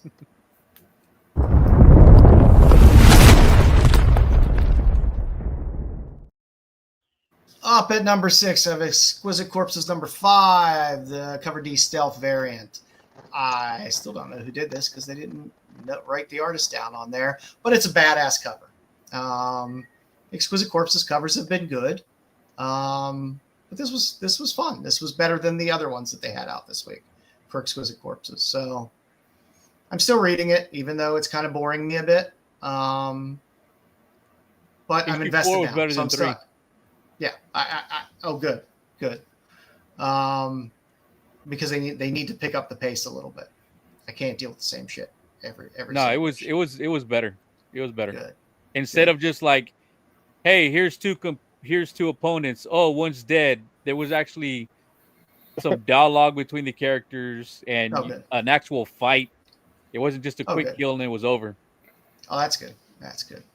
I didn't know Spider-Man was in this though. Yeah, it did. When I first saw it, I was like, "Oh, is that a Spider-Man cover?" And I was like, "Oh no, it's Exquisite Corpses." But it's cool. It's a pretty badass cover. So Exquisite Corpses still going. People seem to still like it. So that's what we go with. Number 5.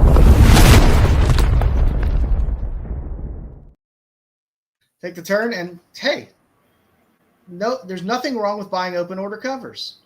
The Fiumara covers for Catwoman have all been fantastic. Mm-hmm. In some cases, they've been better than the variant covers and the ratios.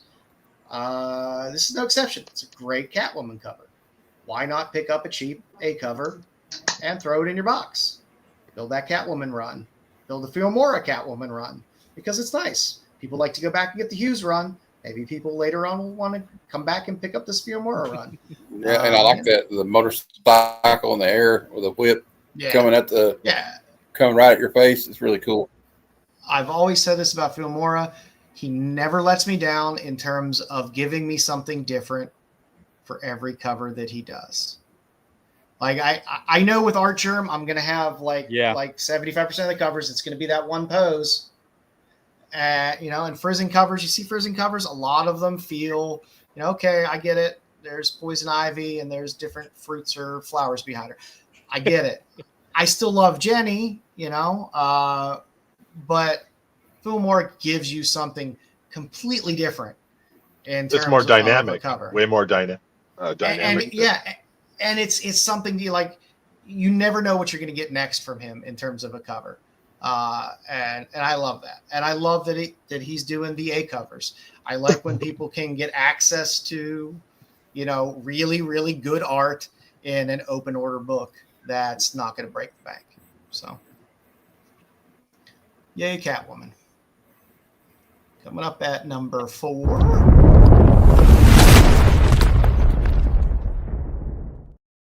People love their Marvel Zombies. Yeah. The Marvel Zombies Red Band, 1 in 25, Ryan Brown. That's just a creepy cover. Oh, that's creepy as hell. I'd buy that cover, love, straight up. Yeah. I got that one on my pull list, and I think one other one, but man, issue 2, I couldn't find any covers that I liked at all. Really? Look at those fingers. I was like that with I was going to get the Godzilla versus Kong versus Justice League. And I was like, I don't really feel any of them covers. Like some of them are just like, I don't know if I feel any of them. Not even the cover A. Yeah, the last one that came out. But this cover's great. People love Marvel Zombies in general. There's always good covers normally through Marvel Zombies that are collectible just for cover candy as well. But people love the stories as well. Marvel Zombies always seems to have legs up and down. Marvel, in animation and stuff like that, they love to use the Marvel Zombie stuff. So you got to admit, a zombified plastic man is pretty terrifying. It is. I saw this cover. I was like, that is a good cover. I mean, because normally I'm like, okay, give me the Sidem cover. If there's a Sidem Zombies cover, I'm down for that, and then I'll move on. And I saw this, I was like, oh shit, that's pretty badass. So and those stretched out fingers reminds me of a face hugger. Yeah, it does. Yeah, it does. Creepy. All right, coming in our bronze position here.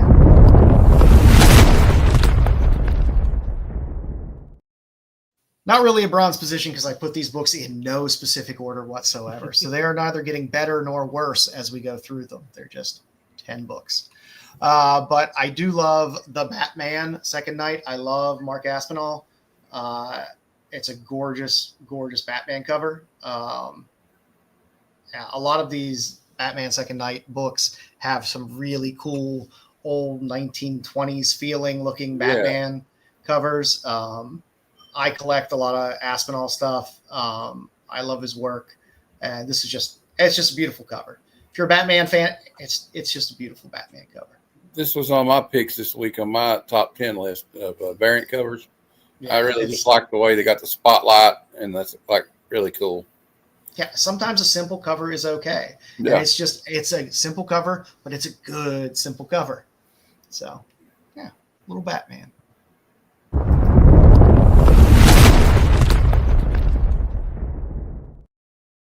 In the number 2 spot, No Man's Land number 1. I'm not even going to try to pronounce that, so don't ask me to.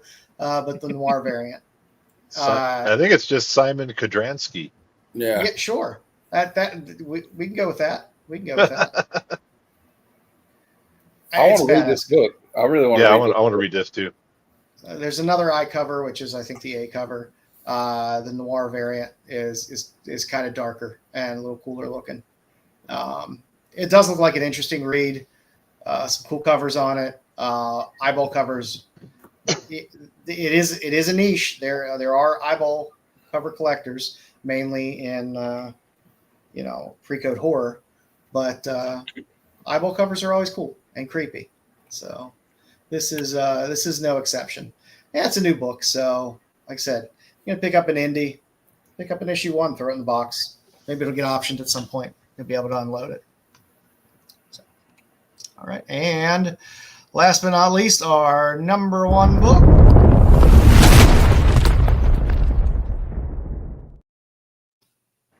Voyeur number 1, Lupacino cover. It's just a great creepy cover. Look at that guy. He's underneath the dock. He's looking. He's looking. There's some interesting covers on this book. There's some interesting covers in issue 2 as well. Ignition Press has been putting out some interesting things. Don't know how widespread Ignition Press is. Don't know how many LCSs are picking up stuff for Ignition Press, or whether they're even aware of it unless somebody's asking for it for a pull box. So, I'm picking these up. I like to pick up weird indies. Like I said, Ignition Press has been putting out some interesting books lately. So I'm collecting a lot of their indie titles because maybe they go somewhere and they should probably be pretty low printed. So. I was too busy looking at her. I didn't even know there was a dude down there till you said that. that was kind of the fun part down there. It's like, hey, let's throw that guy down there and see what's going on down there. But I like this player. Yeah, I'm a sucker for a redhead on a cover as well, so it had me. There's a cool Vanessa Del Rey. The cover I picked was this one. I did this week. Well, I saw this book, then I went and looked it up when I was doing my variants and said, well, that one's pretty cool. Why don't we just add that to it? And it almost reminds me of Adam Hughes a little bit. And it's a cool cover. There's a Del Rey cover in issue 2, I believe, which is really cool as well. It's a bunch of stacked TVs, which is really cool looking. So yeah, that's what we got for our Joe's Dolan Flaming Hot FOC for this week. I tried to do my best, Bruce. I hope I did you justice. And next up we have we got our heritage sales.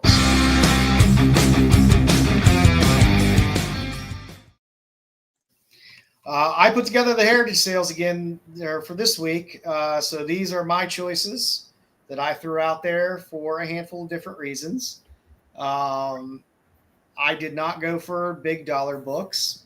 I went for some reasonable books and some books that I feel have come down in price. The heritage auction that went off on, I guess it would have been Sunday for the Golden Age stuff. There were some deals. So we might be seeing a little bit of softness in some of the, non-major key Golden Age books. Maybe a chance for people to start dipping their toes a little bit in some Golden Age. First up, I have Venture Comics 121. It's a Davis Crippen D-copy pedigree. I picked this book to talk about pedigrees and what you look for in some of those. For example, the Davis Crippen D-copy. I kind of highlighted there in that other little image there. His books from this pedigree all have that D on the cover. Oh, okay. So, that's kind of what defines his pedigree. Sure, it's his collection, and some collections don't necessarily have some distinguishing mark like that. But a lot of the older ones, especially the Golden Age, a lot of those collectors would put their own serial numbers in a book or some type of notation on the cover and stuff like that within their collection. And the Crippen D is a very well-known pedigree that is highlighted by that little pencil D in there that gets dropped on the cover. This is an interesting Superboy cover. I don't know what the fuck's going on with his legs. He talks about stamp collecting. That's a Golden Age book for you. It's filled with a bunch He still learn weird, how to fly. Yeah, it's filled with a bunch of weird stuff. I pencil in my D to all my comics too. Okay. Yeah, Tough that's room. close enough. Yeah, Tough room. Tip your waitress. But I mean, for 456 for an 8.5 in this book, again, there's 2 8.5s, 192 and 194. That's the top of the census. So, it's a golden age book that, it's not a key. You could talk about the Superboy stuff that's in there, and yeah, that's interesting if you're a Superboy collector. But again, this is, if you own this book, there's one other person that has an 8.5, and then 2 other books higher than you on the census, which is kind of nice. And for 456, I don't think that's that bad. If you're a Superman fan and you want to get something high quality, I thought that was pretty good. Next up on the list, All Flash 15. People love Flash stuff. This book went for $10.80. There's 2 9.2s on the census, 2 9.6s on the census. So again, if you have this, there's 3 people that have equivalent or higher copies than you. The weird thing was this exact same slab sold just a few months ago for $1,500. So sometimes it's just when you catch these sales. Sometimes a dollar amount doesn't always necessarily set the floor for a book. Timing is everything. Yeah. Sometimes you can catch some of these, and heritage auctions are crazy. Sometimes you just get lucky. But I didn't think this was bad. That whole All Flash series, if you are a golden age collector of Flash stuff, All Flash is, where you want to go. And, a 9.2 in a golden age book for $1,000 ain't bad at all. Especially when it's a DC. No. That's something that, is going to hold for a while. I feel bad for the guy that bought it at $1,500 and then flipped it for $1,000, but that happens sometimes. Mm-hmm. Next up on the list, we got a little Blonde Phantom, a little timely. There's only 39 on the census. Gorgeous cover, $4.56. So there's reasonable books. Blonde Phantom stuff normally goes for a good amount of money. I have no problem with the 3.0 at $456 here. It's, timely, and Atlas that now merges into Marvel. Blonde Phantom is a fantastic book, fantastic covers, red dress distress, always good for golden age. And there's only 39 total on the census. So even if you're picking up something on the lower end of the census here at a 3.0, there's still only 39 of these on the census, which is pretty good. This is a series that I want to start trying to pick up. It's very cool. Good. Cha-ching. It's a good one. Ghost Rider 6 got a good Dick Ayers cover. $480 for a 7.5. I don't think that's that horrible a price either. People love that old original Cowboy Ghost Rider series. Those Dick Ayers covers are fantastic. And it's a good creepy cover as well. So in a 7.5, $480, not bad at all. Yeah, I mean, and it's for a 7.5 at 4. Yeah, I agree. That's a pretty good price for that. Yeah, I thought it was pretty good. And last but not least, people like Fiction House books. I love Planet Comics, Cowgirl Romances, Jungle Comics, Wings, Fight, all those. But you can still. This is an 8.0. Beautiful Bob Lubers cover. Fiction House from 1949. Rangers Comics 45. Got Fire Hair on the cover. $159. So that's a good investment.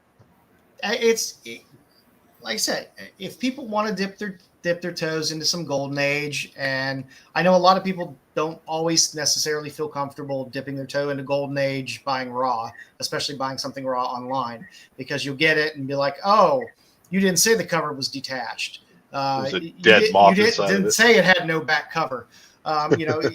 you sometimes you never know what you're really going to get with those, no matter how many pictures they throw up, on eBay or something like that. So I know when I started buying Golden Age stuff, I always felt more comfortable buying graded stuff because I knew what I was getting, and I could go and I could research it and say like, okay, like, I see where it's at price wise and things like that. But again, great Golden Age artist. It's a Fiction House book. Fiction House is always great for Golden Age, and to be able to dip your toe in at $159, that's not bad. That's a good auction win, and a nice way to start a Golden Age collection if you're starting off. So that's what we got this week. So like I said, don't shy away from Golden Age thinking you're going to be totally priced out from Golden Age stuff. You can dip your toes in there and get some stuff. I love Fire Hair. Fire Hair's great covers, and it is Ranger is one of the more affordable titles. The funny thing is, I used to think Fight and Wings were the more affordable titles as well, and they were for a while until they weren't. So you kind of you can work your way through Fiction House of, well, Planet Comics was always kind of the gold standard of, okay, Planet Comics are always going to be pretty pricey. And then you kind of worked your way down through the titles, and you can get the cheaper stuff if you want a Fiction House. But a lot of those other titles have caught up too. So, at some point, maybe Rangers will catch up with the rest, because it is all good quality stuff. Yeah. So, why not? Dip your toe in. Don't overpay. But like I said, it's nice to be able to hold it and say, look, I got a Golden Age book from 1949 in an 8.0. It's a Bob Lubers cover. He's a solid quality named Golden Age artist. It's a good cover. For $159, not bad. I don't think it's bad at all. All right, well, that's what we got for our Heritage sales this week. So let's get into Bruce's final order cutoff, the ultimate final order.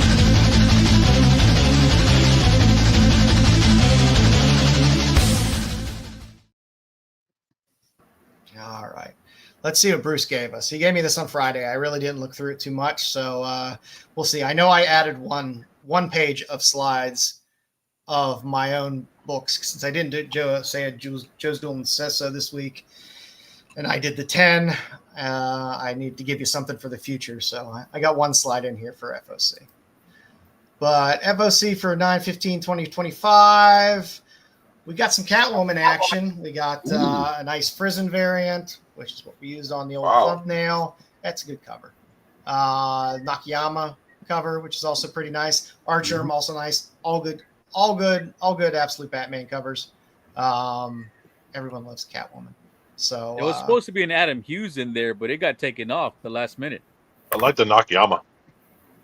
Yeah, they're all good, and it'd be fun to see the the Absolute Batman Catwoman. I don't know how I feel about the mask, dome mask. Maybe it's just I'm not as into BDSM as some people might be. But what if she was barefoot? Then I think I'd be okay there. I could do a trade-off and be all right with it. But again, they're good covers. Again, good Catwoman covers are going to sell. Absolute Batman sells, so I expect all these to do pretty well. There's a Ivan Talavera exclusive that's a store exclusive where she doesn't have the mask on. That's really nice. Nice. Talavera's been killing it too. Then we got Aquaman 10, Derek Chu variant. You can tell it's a Derek Chu variant because them thighs is thick. We got some Batman and Robin 26. I guess that's Clayton Crane variant. Is that a Clayton Crane? Is that his signature down there? Is that Clayton Crane or a different Crane? I'm not sure. I think it's Clayton Crane. I'm so used to seeing it in 7 colors written really big across the bottom in a signature. So I'll verify. We got Supergirl 5, the Harvey variant. Everybody likes being on a phone and doing selfies. The Krypton Spectrum, the Malavia variant. That's cool. Interesting cover. Yeah, that was kind of cool. I like that. That's something different. I like different covers. That's fun. Yes, it's Clayton Crane. As someone who can't quite draw that well, I appreciate it. I like that he used the Batman car. I really like that Batmobile. I know it's not as I do too. I cool like as the other, but that one I would drive around. I like that one. Yeah, it's good. And we got Legacy of Vader 9, 125 Godtail incentive. I love Godtail. I don't sleep on too many Godtail covers. And he's been getting more work lately as well in more mainstream stuff and less of the cheesecake stuff that I love. ASM, always a winner. You got Jan Coletto incentive on a 1 in 25. He has 2 1 in 25s there, so I guess there's 2 1 in 25s, or he didn't proofread this. There's, of course, another Bermejo. For the win. Bermejo can do no wrong. Drawing Spider-Man. I'm sorry. 100. Talavera, too. That's yeah. That Talavera one is great, but they need to take Rogue off because it seems like he just kind of did Rogue real quick. But the Storm that he did, that Storm is gorgeous. And I feel like Rogue just needs to be taken away. I have. Why do I?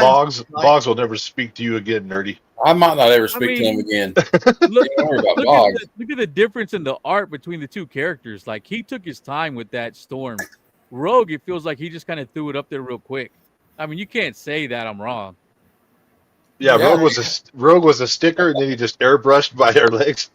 Yes. Would I be surprised if I saw that Storm as a virgin without the Rogue in there at some point? It's some con exclusive. No, definitely. I wouldn't be surprised at all because that would be an easy sale. That would be an easy sale. See, that's what they should do for some of these damn con. You know, all these con exclusives. Like, oh, we'll just slap some fucking foil on it. You know, I'm change tired the of color of the foil too. We'll do like 4 different colors. Yeah, I'm tired of that bullshit. Now, if you give me this cover without Rogue on there, and you just give me that Storm, that's a badass cover, and that's something I would be interested in buying. You know, as opposed to here it is just in foil. I don't give a shit about foil. You know, DC does foil like shit. Most foil covers look like shit. You know, unless it's spot foil. Most look pretty bad. I agree. I agree. Buyer okay, but spot foil, yeah, that's the way to go. Yeah, spot foil is fun. Yeah, he is good. Bermejo's just been a beast lately. I don't know how he cranks out because it's detailed art, and he's been cranking out covers for a lot of books. A lot. Yeah, I think they're all exceptional. All of them, like they hit their strides. You know, I think he's hitting his stride. Yeah, and I love that he puts the web shooters in there, and it looks like it feels like he's wearing a costume. That you're looking at somebody wearing a costume, which is kind of cool, and that's a very difficult thing to kind of accomplish in comics, to have that feel. But his covers definitely do it. And we got a Sinisters 6. Number 1, the Gabbert variant. That's fun. It's fun cover. It's something. One World Under Doom. There's a 125 Yoon incentive. I'm sure he just put that on there because Cyclops is on the cover. I was gonna say that was not very dynamic. If Stan Lee was still alive, he would have said, "Nope, get that cover out of here." I didn't like it. It looked really digital too. There's no movement there. Yeah, it's a little robotic. Yep. And we got Iron Frost number 1, the Rice incentive. I don't know. Iron Man covers don't do it for me. I feel you. Is that her heart in his hand? Yes, it is. Oh. Godzilla Destroys the Marvel Universe 4, the 150 Brooks incentive. That's a good cover. I like that one. I like the trade better. I mean, I'll take a trade over a 1 in 50 any day if I like the art. 1 in 50 is a high ratio for nowadays. Yeah, I mean, you have to really hope, number one, you're getting it under ratio and it's something that really hits, or you're just basically holding an expensive book that you bought that, like, maybe you'll get your money back for it. Maybe you won't. I don't know. If you like the art, just buy the trade. We got some Sonic 1 in 25 Forgery incentive. I don't know. Sonic ratios every like 3 months tend to hit and do pretty well. I always try to dig them out of old boxes when I'm digging at a convention or something like that. Yep. Any Sonic ratios, Adventure Time ratios, regular show ratios, Rick and Morty ratio. I'll pull all those out when they're cheap and get them. They do hit sometimes, and they often have some cool art. For the last year and a half, Sonic ratios, like those old ones, those have been going for big money. I've been shocked every time they just $250, $350, $1,200. Oh, wow! You see some crazy stuff with the old stuff, especially. Yeah, because I mean, you think most of these are kids' books. They're not heavily ordered by stores. I mean, how many stores are going to have a 1 in 25 of Sonic? Yep. Most LCSs probably aren't buying 25 copies of this to throw on the stands for kids. But it's been going a long time. They're in what, the 80s, issue 80. It's a long run. People love Sonic. Somebody's buying them because they're still going. Yeah. So. Next up, we got Perio, 1 in 15 for Blue Falcon and Dynamite 2. Fun cover. We got a nice Susperia, Falling in Love in the Path to Hell, number 10, the 1 in 15. I always love Susperia stuff. One of my favorites, I do love G.I. Joe Real American Hero 321, the 1 in 10. I love Steve Beach.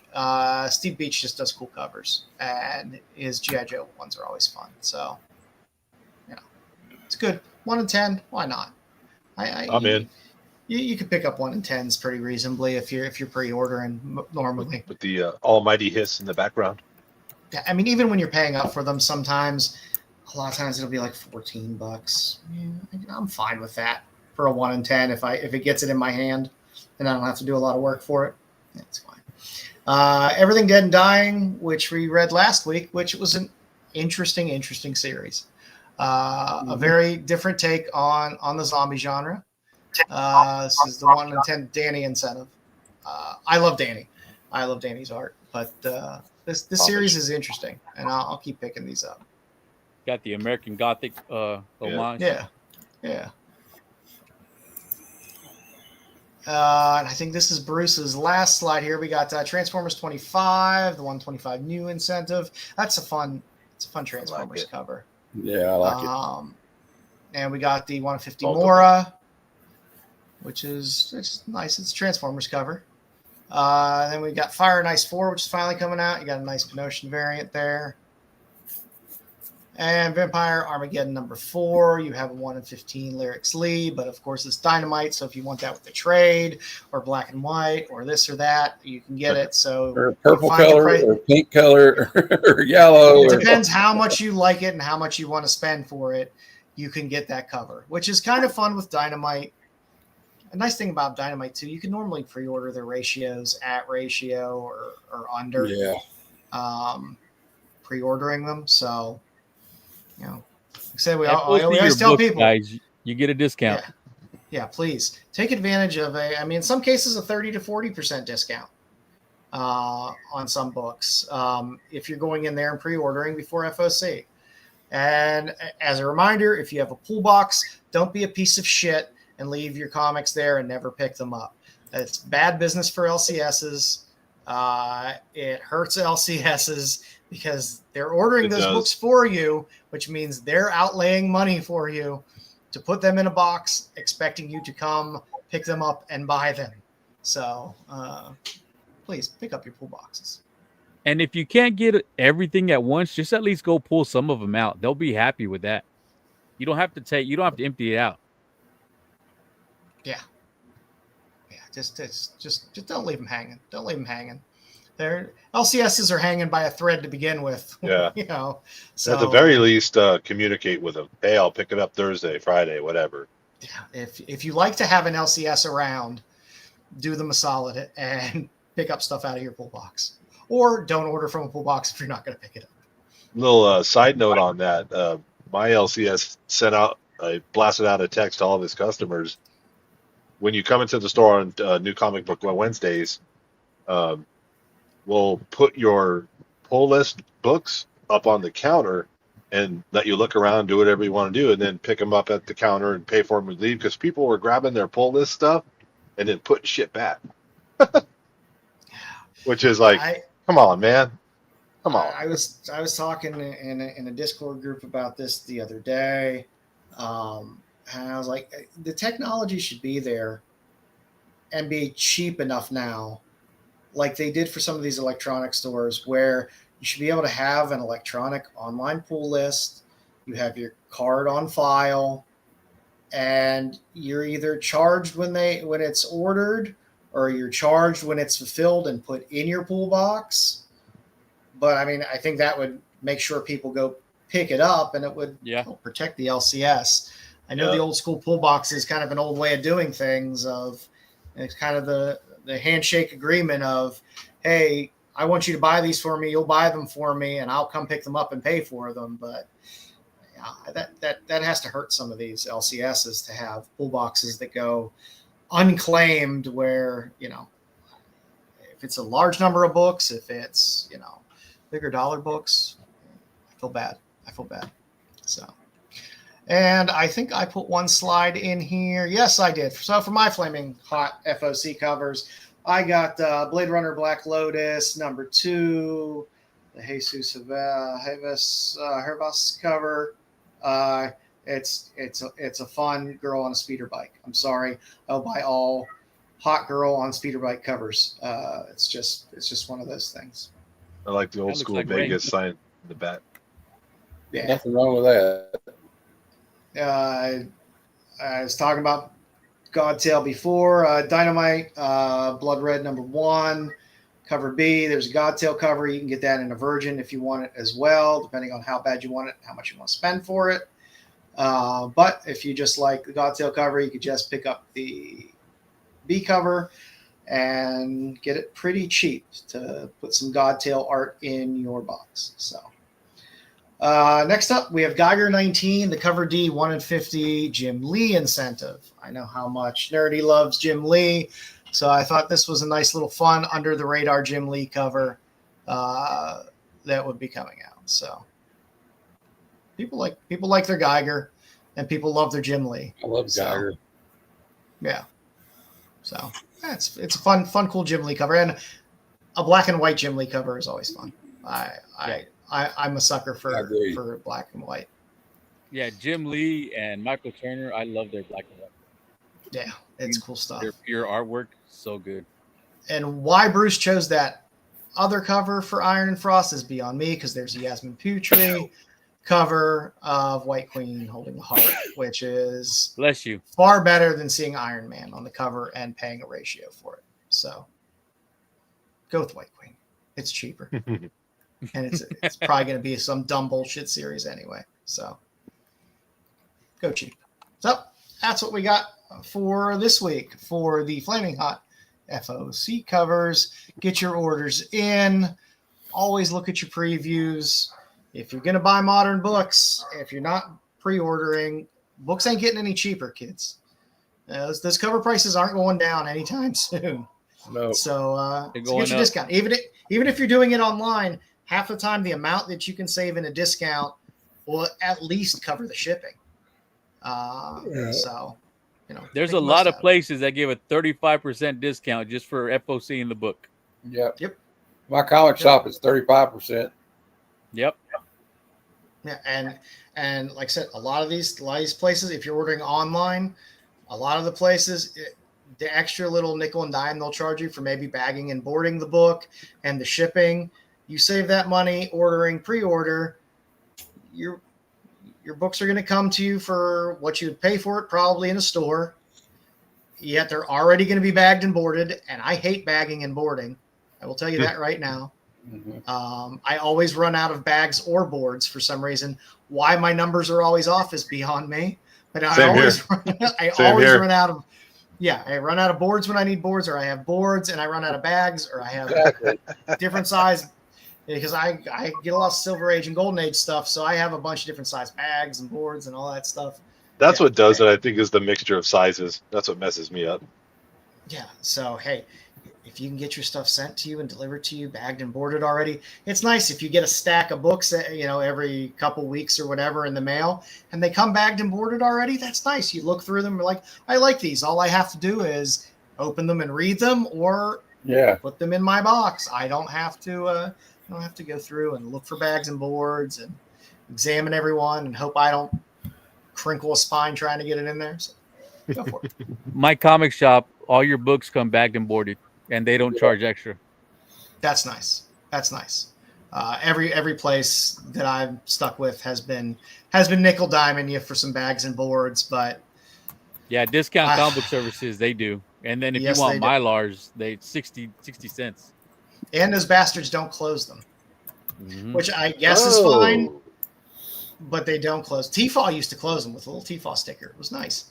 DCBS will give you the resealable bags, the ones that, the peel off, they're the sealable bags, but they won't peel them off and seal them. So they're all floppy at the top when you get them. So, which I found is really annoying, because after you peel that off, that stuff is so staticky, it just sticks to you. Yes. I'm literally covered. I look like the Mummy by the time I peel all those off and get everything away. So have at it. So that's what we got for this week. I hope I did Bruce justice. I hope he's not too mad at me for fucking up his show. No way. Great show. But he's not messaging me an hour ago. I think we did him some justice. I think we got through everything pretty good without any major hiccups. So like I said, I gave him a new final slide here too, because I was tired of looking at that janky ass cell phone. So please, if you like the video, please go in, subscribe. You can contact Bruce over on IG at Kingdom of Nerds _, on X over at Bruce4_1. Check out Nerdy Geek. What do you guys got going on this week? What's exciting in the YouTube sphere for you guys? Well, I got tomorrow at 12:30 Bad Cinema, and I will be reviewing the 1972 film Night of the Lepus, starring Roy Calhoun, Janet Leigh. Yeah, and those rabbits Bones are fantastic. in it too. Oh yeah, those rabbits are just awesome. There you go. Yeah, DeForest Kelly's in it, and it's just a bunch of radioactive giant mutant rabbits trying to kill people.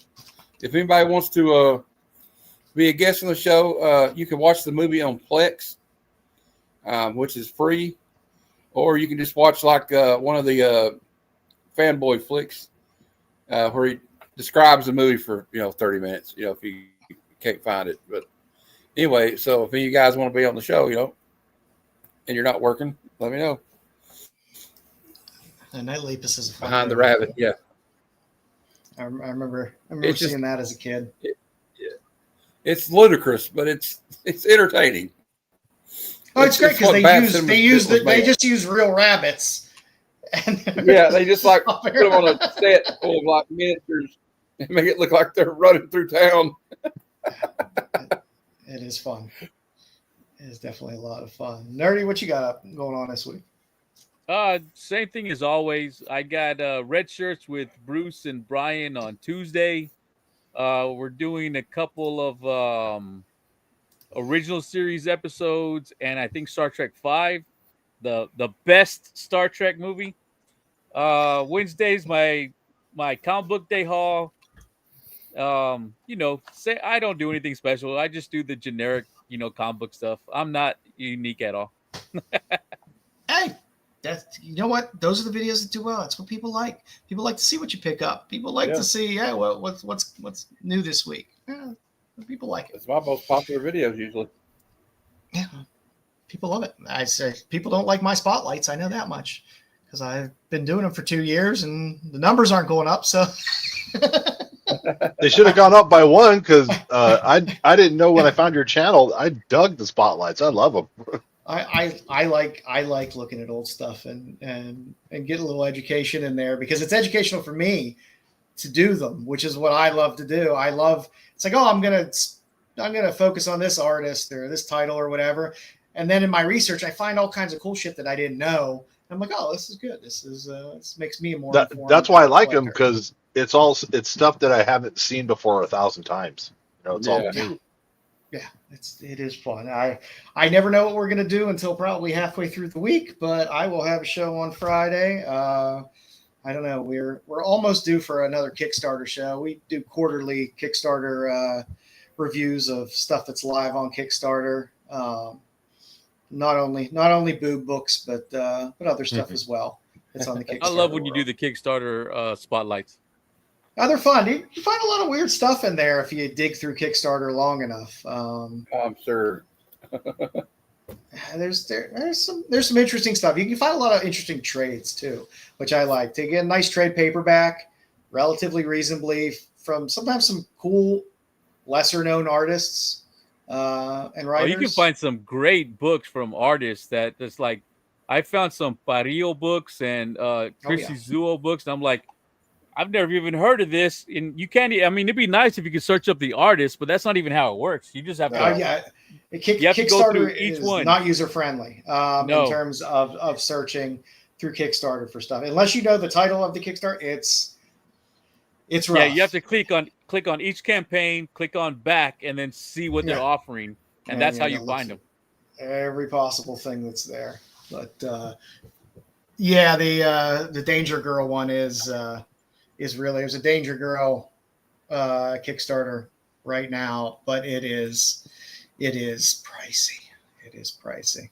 But he funded that in 3 minutes. Oh yeah, I am not surprised at all. A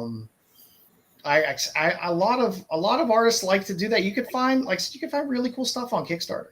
The bad thing about it is, if you're not on mailing lists and all that kind of stuff, you just have to constantly go there and hope you find it within the 30 or 40 days that the Kickstarter is actually running, and hope you don't miss it. But man, if I was an artist like J. Scott Campbell, I'd be doing it too, because that's how they eat, And if you could fund your shit in 3 minutes, I'd be pumping out as much as I possibly could. I may or may not have backed it. I may have been number 11. That thing don't be ashamed. And that thing will do exceptionally well. And there'll be a ton of cool shit that comes with that. Yeah. That you're not going to get picking up. He's already unlocked somewhere. a ton of the extras for going way above what they were going for. Like I said, you'll find, like, I have more art prints than I know what to do with that I never purchased. They just came in Kickstarters. Signed artist prints, all kinds of stuff. That they just like, half the time I have to go through my boxes and look at the back of the backing board sometimes, because they'll just slide the print in the back of a backing board with the book. I got stickers and prints. I discovered a comic on Instagram. Clear backing boards. Yep. I discovered a comic I never heard of today. I don't think it's a Kickstarter, but it's called Nazi Werewolf, Werewolves from Outer Space. How can that be bad? I love werewolf covers. There has to be a few interesting panels in that book, but I'll send you a picture of it. That covers all bases. Yeah. As long as there's some busty women and scantily clad clothing thrown in a few panels, I'm there. So, all right, kids. Well, thank you for joining us. Like I said, hope I did Bruce justice tonight. I'm sure he'll be back next week because he can't stay away. He can't stay away at all. Congratulations, Bruce and Justin. Congratulations again, Bruce. Yes, congratulations, Bruce and Justin. I am sure he is. There you go. Hey! Got statistics. We had the bachelor party without you. Yeah. So I'm sure Bruce will be back this week at some point, probably for red shirts this week, I'm guessing. And probably his DCUs, because he ain't going to miss those. And then looping back around again for next week. So congrats, Bruce. We will see you the next time around, and have a good night, everybody. See y'all.